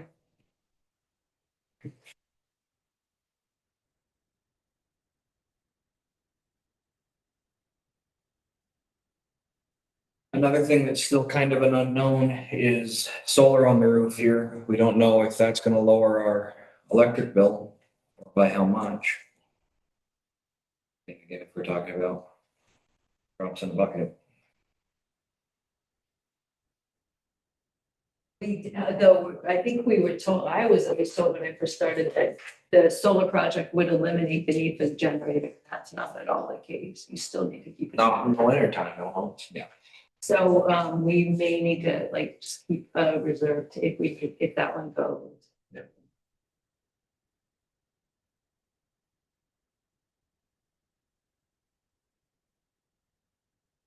So how do we find, where do we see the savings? I mean, do they buy the electricity or do they bill us? Should be net metered. It is. Our bill will reflect, I haven't seen a most recent bill. The most recent bill did not show net metering because it was just set up. But we'll see most of the net metering in the summer, obviously, because they're covered snow right now. I checked to make sure that the net metering box was working and it's been set up. And we should save a little bit more once we get this insulated. And once we get thermostats that will turn the heat down at night and increase them in the morning. Yeah, We're supposed to do that with radiant heat. you're not. The thermostats, when they get programmed, when they get installed and get programmed here, there should be a strict schedule placed. Turn them down over the weekend or whatever, but certainly not lower than 60, 80. High mass radiant floors, you're not supposed to. No more than 68. You're not supposed to, you're supposed to have it at one temperature. It takes so much fuel to match the concrete back up. Where huge savings should happen. Absolutely, those hot air systems benefit greatly from setbacks. We're pretty good at town hall now, keeping it at 60 when they're gone and it heats up so quickly, but I don't know with the other groups. So I'm not in there on the weekends to check the heat, but. Well, at concerts, it's freezing. They don't turn the heat up at all. So it's down to 60. Body heat. It's a dance. You know, and looking at the You need 3,500. the profit and loss here. We are at the town office building. We're 47% on electric, 40% on fuel. Could we take a little out of there? I mean, Where? Town office fuel. town office fuel and electric. Fuel, we're 40% of our budgeted fuel costs. And the electric is almost 48%. But we were, I mean, yeah, so for fuel this year, we level funded it at 2,500 and electric level funded at 24. Right, and I would really like to have a year of solar under our belt to know what to expect before we put that down for the. Michael, what do you have for supplies for the town office? In the budget or in the as-built? The year to date, Year to date? town office, I thought you already gave us 800. No, that's from the town clerk budget. This is for supplies. Um, I don't see They it. went up, they went up to 1,300. It's maintenance and repair, I think, or something. But I think that was Robert. You have to look under town office. Yeah. Town office building. So that's page 8. Last year, we did 2,200 and we went up to 35 this year. I just wondered how much we were spending today. 2,000. Okay, so let's lower that back to 25. Really, because we're in January, You spent, we've already done 95%. 95% of the budget. Well, I don't have to buy much more toilet paper, I don't think. Of course, is that where applies to water comes everybody. out? Does water come out of that? No, the water filters. Oh, you mean, oh, yes, yeah, but there, it's only like $24 for the water. No, but we pay for water softener, but that would be a town hall, right? That's town yes. hall, not town office. And then salt, we like buy the salt bags. And we buy filters, I guess, but that's for town halls as well. I don't know, town hall. It seems like it costs more than that. For all the filters and the furnace filters and everything.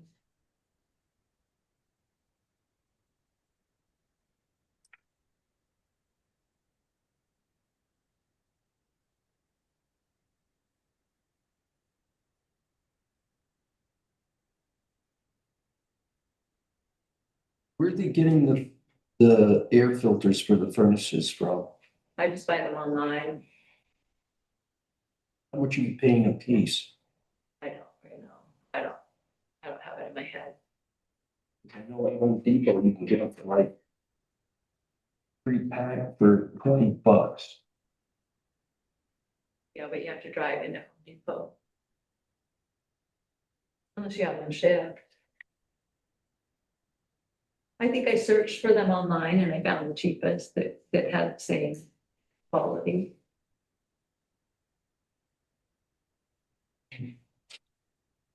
Well, maybe we could lower the town office supplies to 3,000. Okay, Do you think? yeah. I don't want to under budget it though. No, I understand.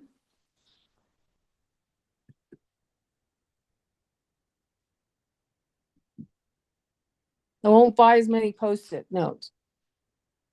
No, it's town office maintenance supplies like Oh, that. Okay, I won't buy so paper much. more. paper towels and Yeah, hand soap. yeah. I actually have cut Robert back a bit, telling him, he will tell me when to get toilet paper, but I could have 20 left. I'm sorry. I'm not buying it until I have 5. So when Robert buys supplies, he uses them and we charge it to the town office, but he uses them everywhere else, right, Belinda? Like, No, I can't split toilet paper between Yeah. 3 different places, so the town office buys it. yes. And then it supplies the town hall and the garage. We don't supply the library. I will say, other than trash bags, I haven't given her really anything.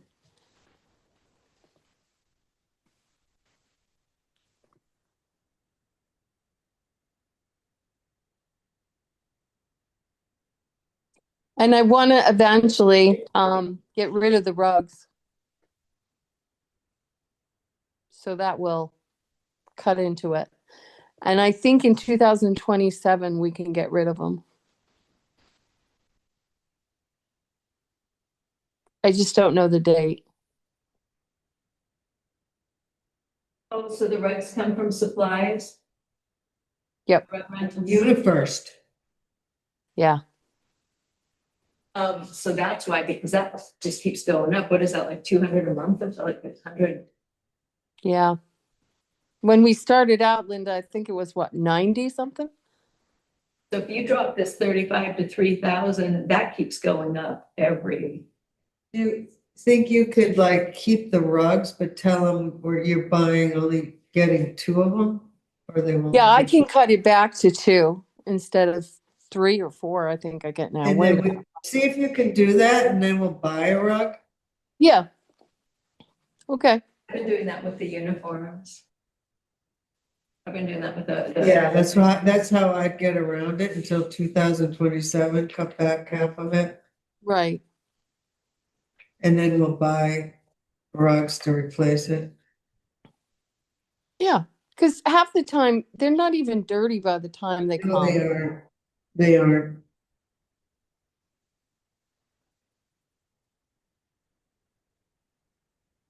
A new line item has in the miscellaneous is brush hogging.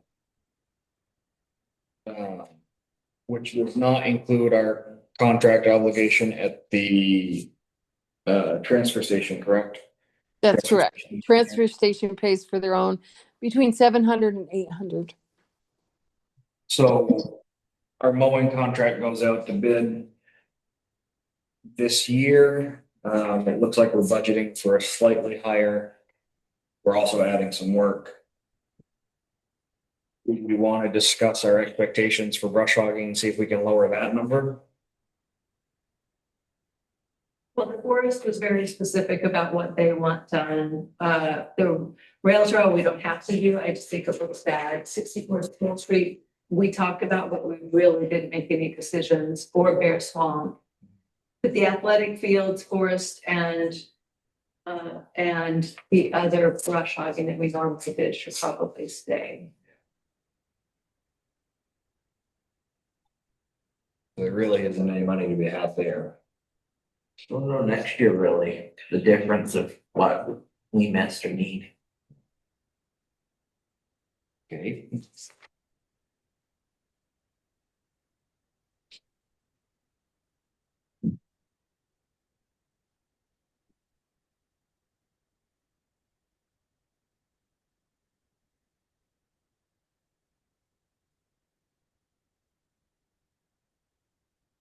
About Well, you've at legal, least lowered it a half a cent. legal services for the select board. Yeah, we haven't touched it. Would take at least 500 or 1,000 out of that. Well, I don't think you've used hardly any of it. Could you check, Michael? Yeah, I'm almost certain we haven't touched it. As of 11/25, we had not, and I don't think that we've had any of those going on. Well, we never know if someone's gonna sue us or something, but, And or this year, if you we would have need it for the land, right? If you bought it, Yeah, the parking lot. yeah. Yeah.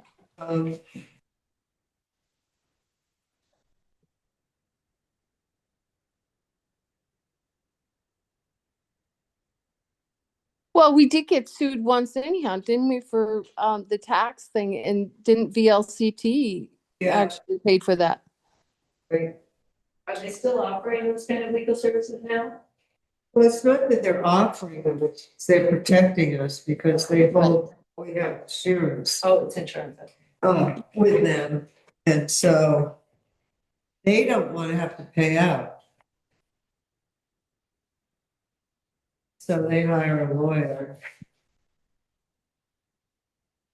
I mean, we could probably take $1,000 out of there. I mean, it's just a guess. It's like insurance. sitting there like a jurors, that's all.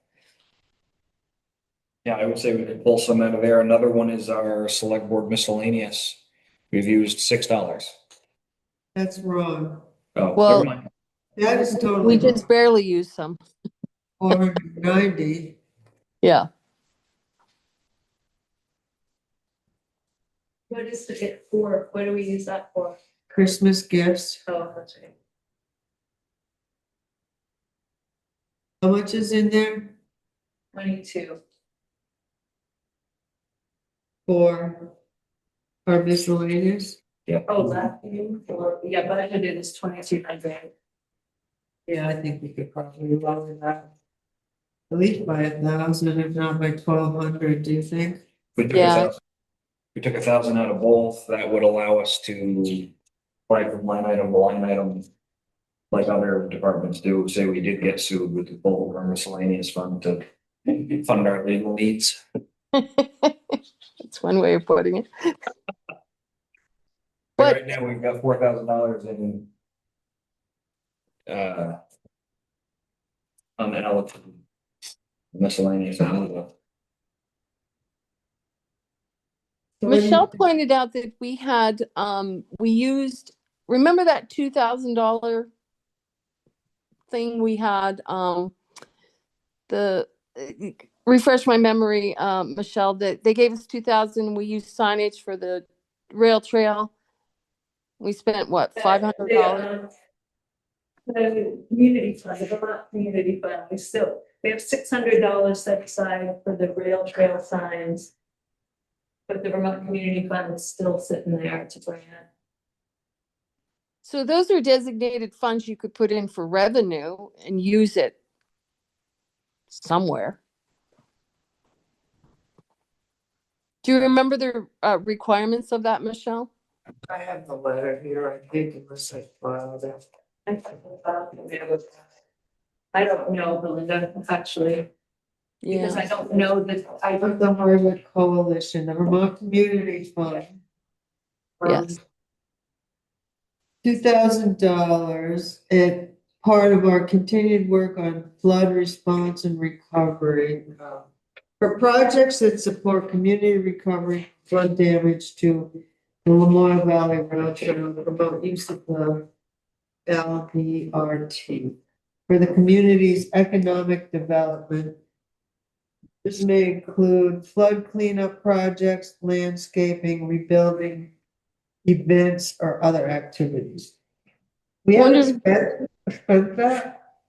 I wondered, no, we haven't, we've only spent 600 of it. I wondered if the brush hogging could come out of that.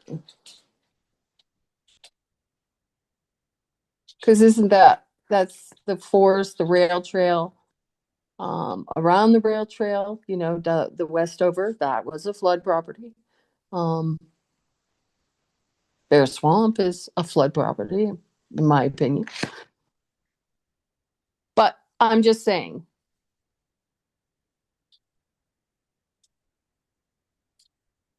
Well, we could brush hog 64 and throw a sign in the ground and let people take the trail, you know. Yeah, if we threw it in as revenue, right? Is that what you're suggesting? Is Yes. put it on. Yeah, take your 1,400. 1,400 left and add it to revenue, designated funds, basically. You're designating it to help with any of the recovery from what we've been through. Guys, that gets us there. We Yeah. had 3,500 left. We took 2,000 out of the select board between legal and miscellaneous and added 14 to the revenue side. We're $100 off. Let's Get do the it. whole thing. I'm serious. Let's do it. I think we should get a cookie for that. I haven't been following along that closely, but Linda just said we had 3,500 left to get to our 1,000 goal. I started keeping track and then I forgot how much out of the town clerk building supplies we were taking. You have that? We're going to 3,000, I think. From 35. Yeah, So the office, So we're getting 500. Right. yeah. You're getting 1,400 from the community fund, 500 from the town office supplies, 1,000 from legal, 1,000 from select board, Miscellaneous. miscellaneous. 800 from Town clerk. The election. Oh, sorry. Supplies, 800, oh yeah. 3,000 from workers' comp. 5,000 culverts, culverts. 2,000 from maintenance. Town maintenance. 1.5 from the kennel, unclaimed kennel costs.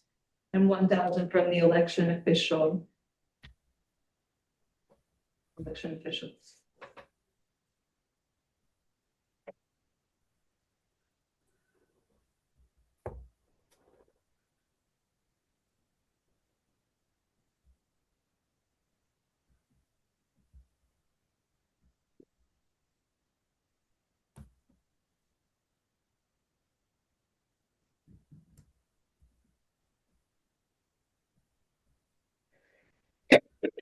oh, 17,2. I got 17,2. Well, then we have more than enough. We only I needed, have 16.8, I don't know, could have missed something. well, 16.8 will get us there too.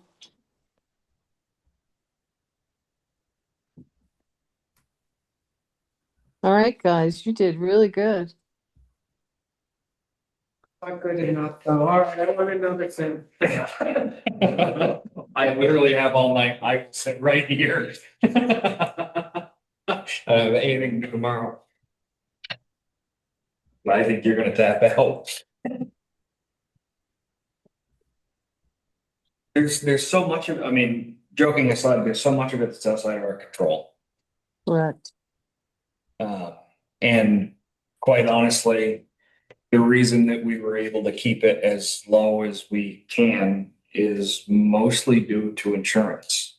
We had 2 or 3 people drop off the insurance this year. Had those 3 people continued their coverage. Plus, I didn't add the 2,000 for revenue, did you have that? I mean, that kind of is a different place. I don't, at least if we can make it be a cent less, I mean. It will. 6.5 seems high. 2 years running, you've had to negotiate on your 3-cent goal. But 5 doesn't sound outrageous. It really doesn't, Now considering. we put it up what against the half for- 28 Yeah, cents. it's to me, Yeah. it does. Well, then you look at the school, 28 cents. So, you know, and sheriff, we don't really have control over, and we have some new programs we have to fund. So Yeah, we're but the trying to offer sheriff- more services. I mean, the sheriff department went from 8 down to 3.5, 4, that's still pretty good. Mm-hmm. And our new services aren't truly that expensive. I mean, the biggest one was gonna be the forest. But that changed. Parks and Rec has grown. But so has the usage. Tech has been the biggest. I mean, IT has gone up the most. Yeah, but we did rearrange. But yeah, we had to add a lot. Yeah, I feel like that one has gone through a great accuracy. Right, because we weren't billing. For a lot, but quite a few things. I'm wondering if there's a cheaper service out there. I'm not saying look into it now, but I'm saying For what? Mapping. through the Oh, CAI. yeah. We're definitely gonna look at that. Can you tell how many hits go on that? You know, how you can with a website? How many Yeah, can- no. I how- can't even and tell how people many are go using- on the profile. I only know profile based on what people pay. but not for CAI. Well, that's a good question, Michelle, for them. For CAI is how many Can people? they tell us how many hits we get?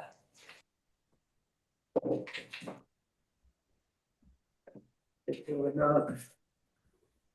Oh, I wanted to pass this with my jury. Don't worry. The worst. Okay, I'll give you a minute to figure that all out. You and Belinda, To add this into the new budget? because don't you want us to sign it or no? Oh, Do you want us, to sign, when do you need it? we have to have everything in by Monday, so Bradley and I are working pretty hard. So So- do you want to take the time to review it and we stop in before Monday and sign it individually, just to prove it? Yeah, Now, I think that would be good Monday, because then also I can have the warning ready. so I want to make sure that, yeah, all right, you have to have the warning filled in too. Can we do that by tomorrow or by Friday then, so that it gives Bradley time So that's up to Alan. for Saturday? Do you have a key, Alan, to get in? Yeah. So is that something you could, if they left it like on the counter, you could stop in on your way home from work or something? When Yeah. they're ready? Cause you're the only one that probably would be the holdup. Cause you work. Mm. So whatever works for you, let us know, the best. And I can arrange to take it to Richard to sign. Oh, if you're taking it over there, maybe. He passes it, it's like Alan picks it up from there and then we can figure out how to get it to Alan. I can probably get on the way back home from Cabot. I'm always there Sunday afternoon after 1, just so you know. Getting the money out of the lockbox, so you He can, works 7 days a week. dude. Why? Because property taxes are expensive, man. There you go. I answered my own question. How about Belinda, you and I say we have it ready for by Thursday afternoon and then. We just need it back by Monday morning. Is that fair? Yeah, that's fine. We just need to make a motion that we, accept the budget, would we know what we're voting on at this time? I mean, if you give me time, I can enter all the numbers, but it's gonna take me a little bit of time, because I wasn't entering them in, but I'm writing here, because you see the draft right now. So I wasn't making any changes. If you want to give me time and you guys talk about other stuff that I don't need to take notes on. The warning in your report. I can send my report again like I did last time. It's already typed up.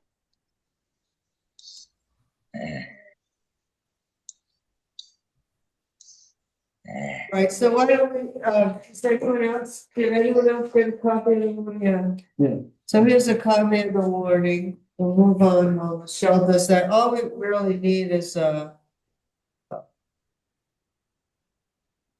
we need to vote on the amount of this proposed select board's budget, we don't have to vote on the tax rate or anything. And just look over the wording of the warning and make sure there's a change on the how we collect taxes because of the new law. We either have to accept postmarks if we don't put on the warning that we do not accept them. Because of the way our penalty is set up, it would be a nightmare if I accept postmarks because it could be up to 5 days. And how would I do the interest based on that? I mean, the penalty based on that. So that's why in the wording for the collection of taxes, I put that we do not accept any postmarks. It has to be in the received by the end of the business day. The 16th. Yes, because sometimes the 15th ends up on a Friday or a Saturday or a Sunday. So you have to go to the following business day. So even though our date is usually the 15th, if it's on a Sunday, say I have to accept them the next business day, which would be Monday.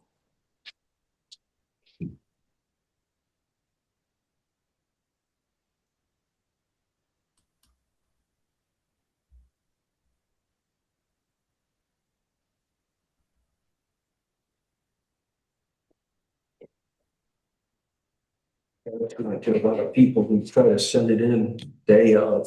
But they never have, we haven't accepted postmarks for years. I mean, they're taking their chance.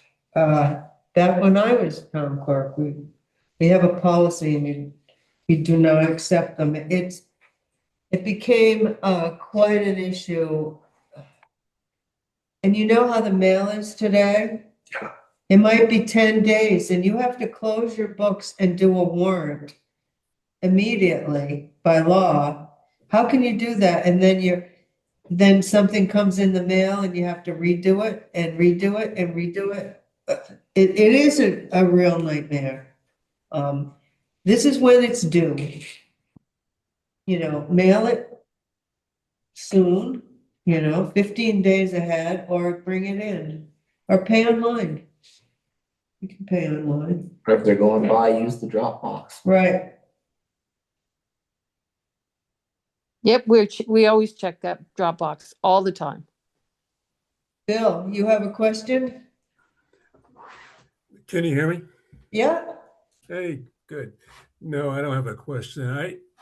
I listened in on the school board meeting tonight and heard them adopt a budget that actually the proposed tax rate now is down to 24 cents.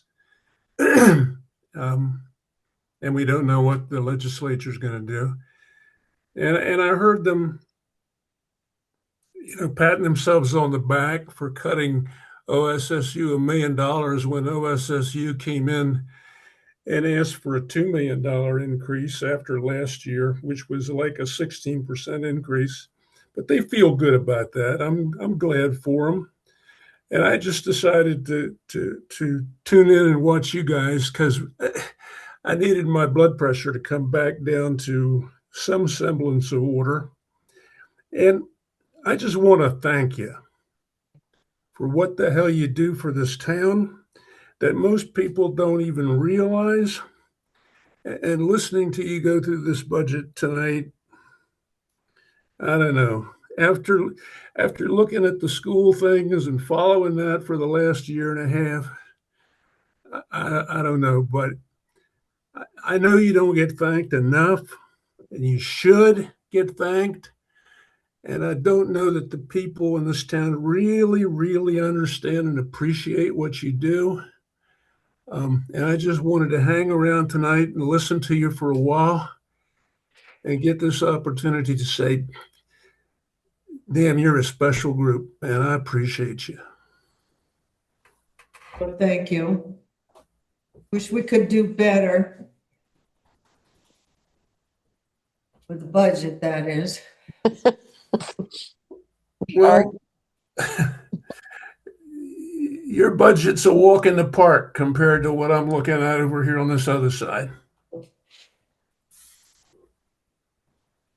Do you think, Bill, that the governor will cut it even further? No. The irony of it is, and it's not irony, I almost sometimes think it was a planned approach. There's been so much consolidated into OSSU that the only thing left in the Wolcott budget is the school itself, the miscellaneous supplies they use, and 13 staff members. They can't cut the OSSU budget, which is now over $14 million. They can't cut the secondary budget, which is almost $2.7 million. But the only thing they can cut is school. So they're back out, and the only thing they can tell the taxpayers in this town is it's either you vote for this budget or we have to close the school. And you know, I don't know. I've been around education all my life, and I've tried to understand this, and I'm still struggling with it. And I didn't tell them this tonight, but they're asking for a $6.4 million budget. If you, and it's not legal, but if you gave every parent in Wolcott $25,000 and said, go educate your student where you want to educate them. There's less than 200 students now because there's only 86 students at Wolcott Elementary. I learned that tonight. If you gave every parent $25,000, you'd save over $1 million in the tax rate. You'd save over $1 million in the budget, and you wouldn't have to fool with OSSU or a superintendent or anything else. I mean, that's how crazy it's gotten. And people don't even know that. So Well, that's a good testament to why this is a good example of why I oppose consolidation. Yeah, I mean, I asked Danny, I said, are other unions operated like this? And he said, yeah, I think so. You mean where 14 people set a $14 million budget and nobody can vote on it? Yeah, I think so. He said, you know, consolidation takes away local control. And I laughed. I said, but, you know, that's funny. I said, but he said, you know, the union's sort of like the legislature. I mean, the 14 people are like the legislature. And I said, does that make the superintendent the governor? That's how crazy it is. It is. I agree. But don't worry, it'll get better with 5 big districts. We're going to increase efficiencies and say. No, believe Well, that. yeah, that's going from A to. Even the committee in charge of it doesn't believe I don't it. believe it either. Local control is the best. When you bring it back in. Or change the model to the per student one for every school, which forget the whole district. The parents choose where they go and they get so much pay, and schools take whatever they got. Yeah, there's an interesting article. If you get the Vermont Almanac that comes out once a year, somebody in Southern Vermont wrote an interesting article on the progression of education in Vermont. And I live next to a school, what used to be the school here on East Hill. And, you know, like 60, 70 years ago, that school operated. There was one employee, and that was the teacher, period. And we've come a long way, baby. I mean, when you look at the staffing now, oh man, I know I'm a dinosaur, but gee whiz, it's crazy. And I told them, I have the greatest respect in the world for elementary teachers. I think they're the best teachers in the world. Hell, I married one. But I don't know how they do it anymore. I do not know how they do it anymore, but I'm taking up all your time. I just wanted to hang around. I haven't been to a board meeting in like years, and I wanted to thank you and just thank you and leave it at that. And we'll keep trying to figure this education crap out. Well, thank you. So I have the new totals, the new general total is 739 Right, $739. $657.64. The new highway total is $847,736. And it's a new total of $1,587,393.64. And it's a total change this year. And now that doesn't count for appropriations, right? Belinda, that's just. That's all right, it won't change. I just want to know, is this total, It doesn't account for. 16,000 something, 800 less than it was before? And I'll be happy.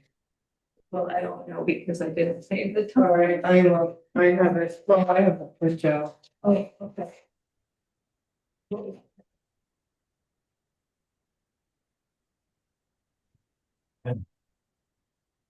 It's a total change, from last year of $55,319. So we had the total general and highway, this budget of,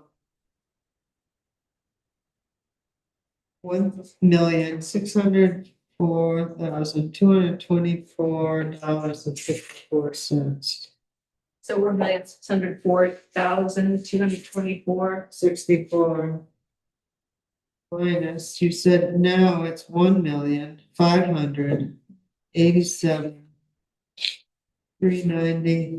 1,587,393.64. $16,831. That's what I come up with the difference, which what is a little shy of what we need, but we are also adding 2,000 into the revenue. No, we're adding 1,400 into the revenue. 1,400, yes, Yeah. in the designated funds. So we're over. So you met your goal.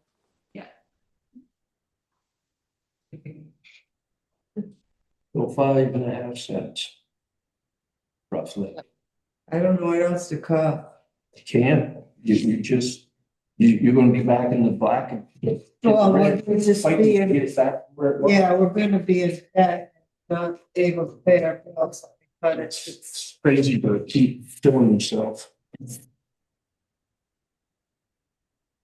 okay. And I will make a motion to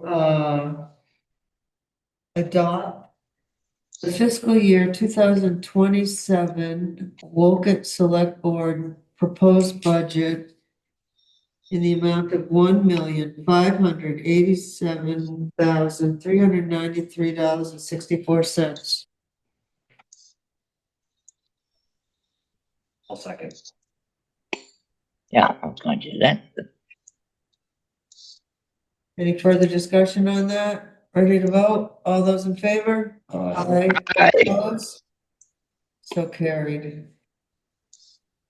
Any questions on the warning? I wanted to tell you that I have a meeting February 4th with an engineer to look for funding, to discuss funding for the remediation of the parking area. I can't guarantee, but I'm looking to see. Trying to find some funding for that. And you've got a number, there is an amount earmarked, like there's a cap on what the negotiations, I know we didn't want to put the cap in the warning because that removes all leverage, but. Yeah, it's sitting in the fund balance under brownfields. So there is. If you ever see that, if you have a copy, Yes. it's sitting. One other question I had on the warning, I actually just caught, Article 2. This is a semantics thing, but it says voters appropriate to the sheriff's department for police services. Should we maybe change that to patrol services because we're getting It's patrol. all of the other services? The question is patrol. I'll Is change. that what they, when we paid their bill today? Is that how they bill us? Yeah, I think it says patrol. It does say patrol. All right, so, all right, your catch, Michael. Just patrol and communications. Right, I know that, And the county court. I know from the guy who just said all those nice words to us, we're gonna hear about this being separated I again. know, I want to make sure that it's. yeah. Linda, can I go back to your motion? Did you said the amount of 1,500,000, I thought I heard 600, but you said $1,587,393.64, correct? 1587393.64. I just thought. That's what you gave me, Yeah, so. but I just thought I heard you say 1,600,000 and I didn't know you had motion for the I don't other. remember that you gave. And where does the pesky 64 cents come from? No, I was wondering. Oh, Yeah, everything's round, 64 cents.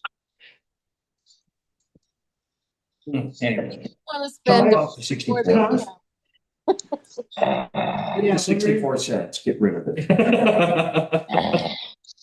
It's absurd. If we run a deficit this year over 64 cents. I'll give it to you.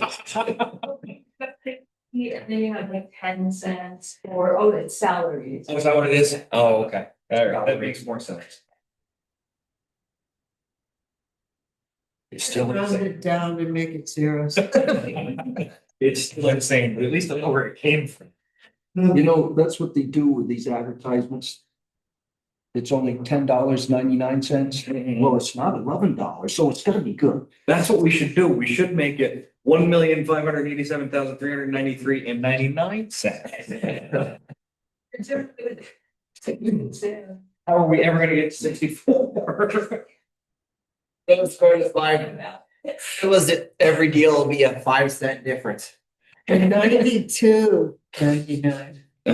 It's, as far as I'm concerned, it's making you use a credit card. Yeah. That's what they're going for. Do we have any other discussion about the warning? So Belinda will need to fill in those amounts and that will be available tomorrow afternoon too. Is that what I'm understanding? Yep. I'll What's send out, afternoon mean? Close of business. I'll send out the we- draft. You guys can look it over and if you're okay with it, you come right on in. So we come in Friday. Okay. I'm here till 2. Well, then what time, how much time do you think you need? None. Oh, okay. 15 minutes. I can have them, but I mean, so yeah, it'll be. So sometime after afternoon. Yeah. All right. I'll show up at 3. That's fine. You'll find it on the counter. You want to do a real quick summary, highlights, and Sure, then you can email it. let's see. I've asked Michael to take a look at constructing a small roof over the new solar transfer box because there's a lot of drippage coming on and it's because we're losing heat by the fireplace. But it's also coming out of the roof there. So, Always does. so I think that's important to protect that new, what are we calling it? A transfer box or something? What do you? Yeah, call it? transfer switch, because it used to drip on, we talked about getting new gutters back when Bob was here. Because it was dripping on the transfer switch and it was something he pointed out, and now our power management box that does the battery charging and the solar switch over and everything is in the exact same place. So. Yes. So, you're gonna get me like an estimate, all right? It's half built, I'm just gonna come screw it to the wall. I can get you an estimate if you need the paperwork, I had some stuff laying around the house, so I was putting it together. All right, because that's about it. So we have it in our maintenance. The wiring is complete over at town hall. I think he estimated something like 695 or something like that. The board had already voted or approved to do that. It's done. They did put, just so that everybody knows, they ran it through one electrical panel in the kitchen and another outlet is on a breaker in the basement that was already there. It's mounted to the ceiling. And I did ask them, I was like, what happens if it floods either up or down? And he said, it's protected. And I was like, okay, I mean, what else can I say? I was a little Yeah, hesitant. they only flooded about, up 5 steps. It didn't come to the, No, I'm just worried if something flooded from up above down Oh. onto it, but he said it was fine. So that's done. I do have letters there as returning to a request from state's attorney, Aliana Gerhart, when she was here. She asked us to perhaps write letters to the legislators in support of state funding, increasing state funding to support the position that they created. They created a state vet, but they didn't really fund it. And then to give a little more money toward services, is it?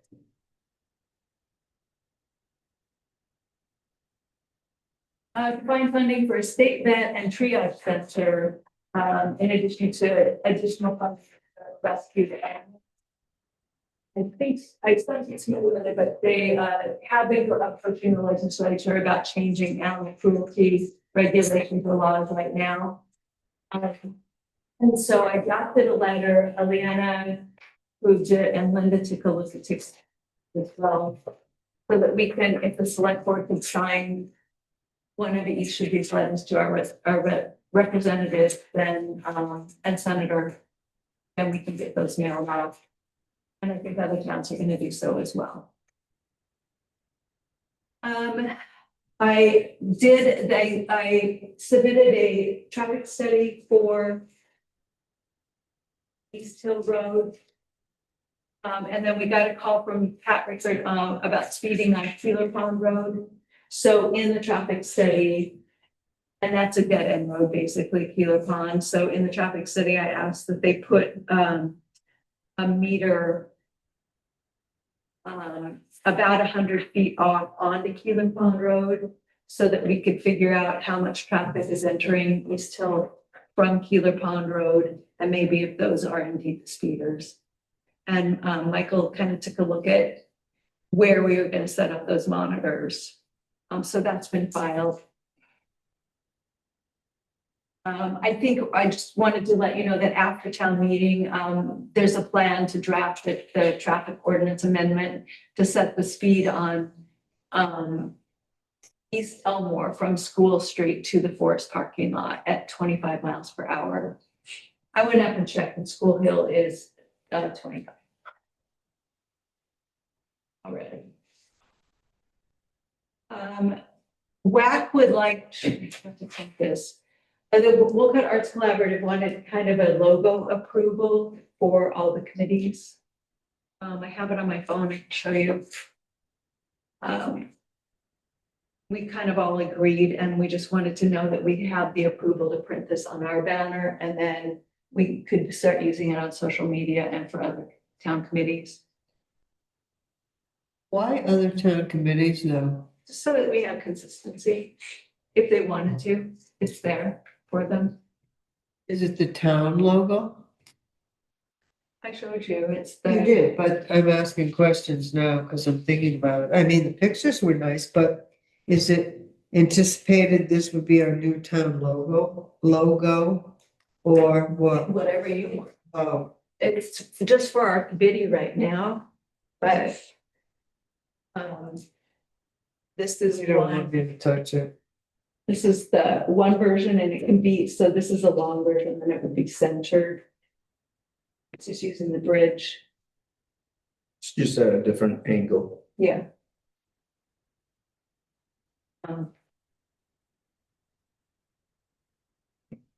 And then we could change that arts collaborative with whatever other committee if they chose to use it. Oh, that's handsome. I think it's lovely. I mean, I was just curious what the intent was other than what, so. We're just trying it for a little consistency, but Yeah. WAC needs a logo, so we're just Yeah. trying to make it. Because on social media, it kind of makes sense to have sort of a logo that's sort of recognizable. Like I say, that logo would even match the color scheme on the signs at the end of town. And I think there was a lot of white space in those signs. This is, Bradley, maybe we put a new thing on them. Oh. There is on the back. there you There's go, nothing on the backs. perfect. Cause I didn't like. Sorry to see you go or one of those stupid things. Y'all come back next year. Yeah. Move in, so we have tax. Ooh, does the sheriff prepares the report? The one that's in there. Yeah. In Wolcott, it says that under the Wolcott page, it says there are 27 directed patrols, but on the cover sheet, it says there are 32. It's the first time I've noticed any. We did do a directed patrol up on Eastville as well. I asked for one to sit there at certain times to try to catch that listing. 277 Flatiron Road. Got rid of one car, the Corvette is gone. Progress is happening, so the Corvette was moved out. I phoned the probate court because he had told us that the house was still in probate. The house is not listed in the probate court, so I mailed a letter to the resident, thanking him for his initial progress. And then I inquired about the issue or the status of the probate court, since he had told us that we couldn't keep the cars because the house was still under probate. And then I gave him some suggestions on how to get rid of that, you know, and kind of what he would need to do if he wanted to sell the vehicles to. And then gave him enough fine. The sheriff department can serve something, but I don't know. It still feels like it's a mess to me, and I don't know what we're gonna get out of him by serving it with a fine and having to go to court. So I'm still trying to get it. I think we hired Brendan Raymond. He starts on the 2nd, so that offer was made and he accepted it. I already told you Viking is still pushing us out. And then I advertised for the 2026 at the ready contractors RFQ so that we can have that updated. That's what I've got. And then I'm going to start advertising for the mowing contract pretty soon once I can create that. Thank you.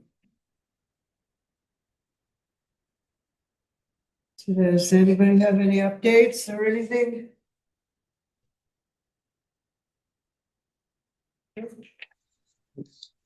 Richard, are you still there? I am here. We're waiting for you to. Well, may I make a motion that we adjourn this select board meeting? At 8:32 in the evening? And Thank you. see We you have next time. a second. I'll second. All those in favor? Aye. Opposed? Aye. Yeah. So someone will bring you down a copy of the warning and the budget to sign. All right. Either Belinda or I will come down and visit you, all right?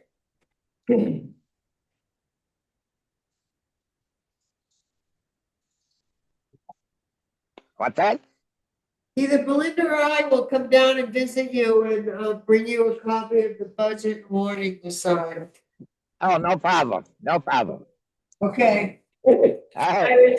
Good night.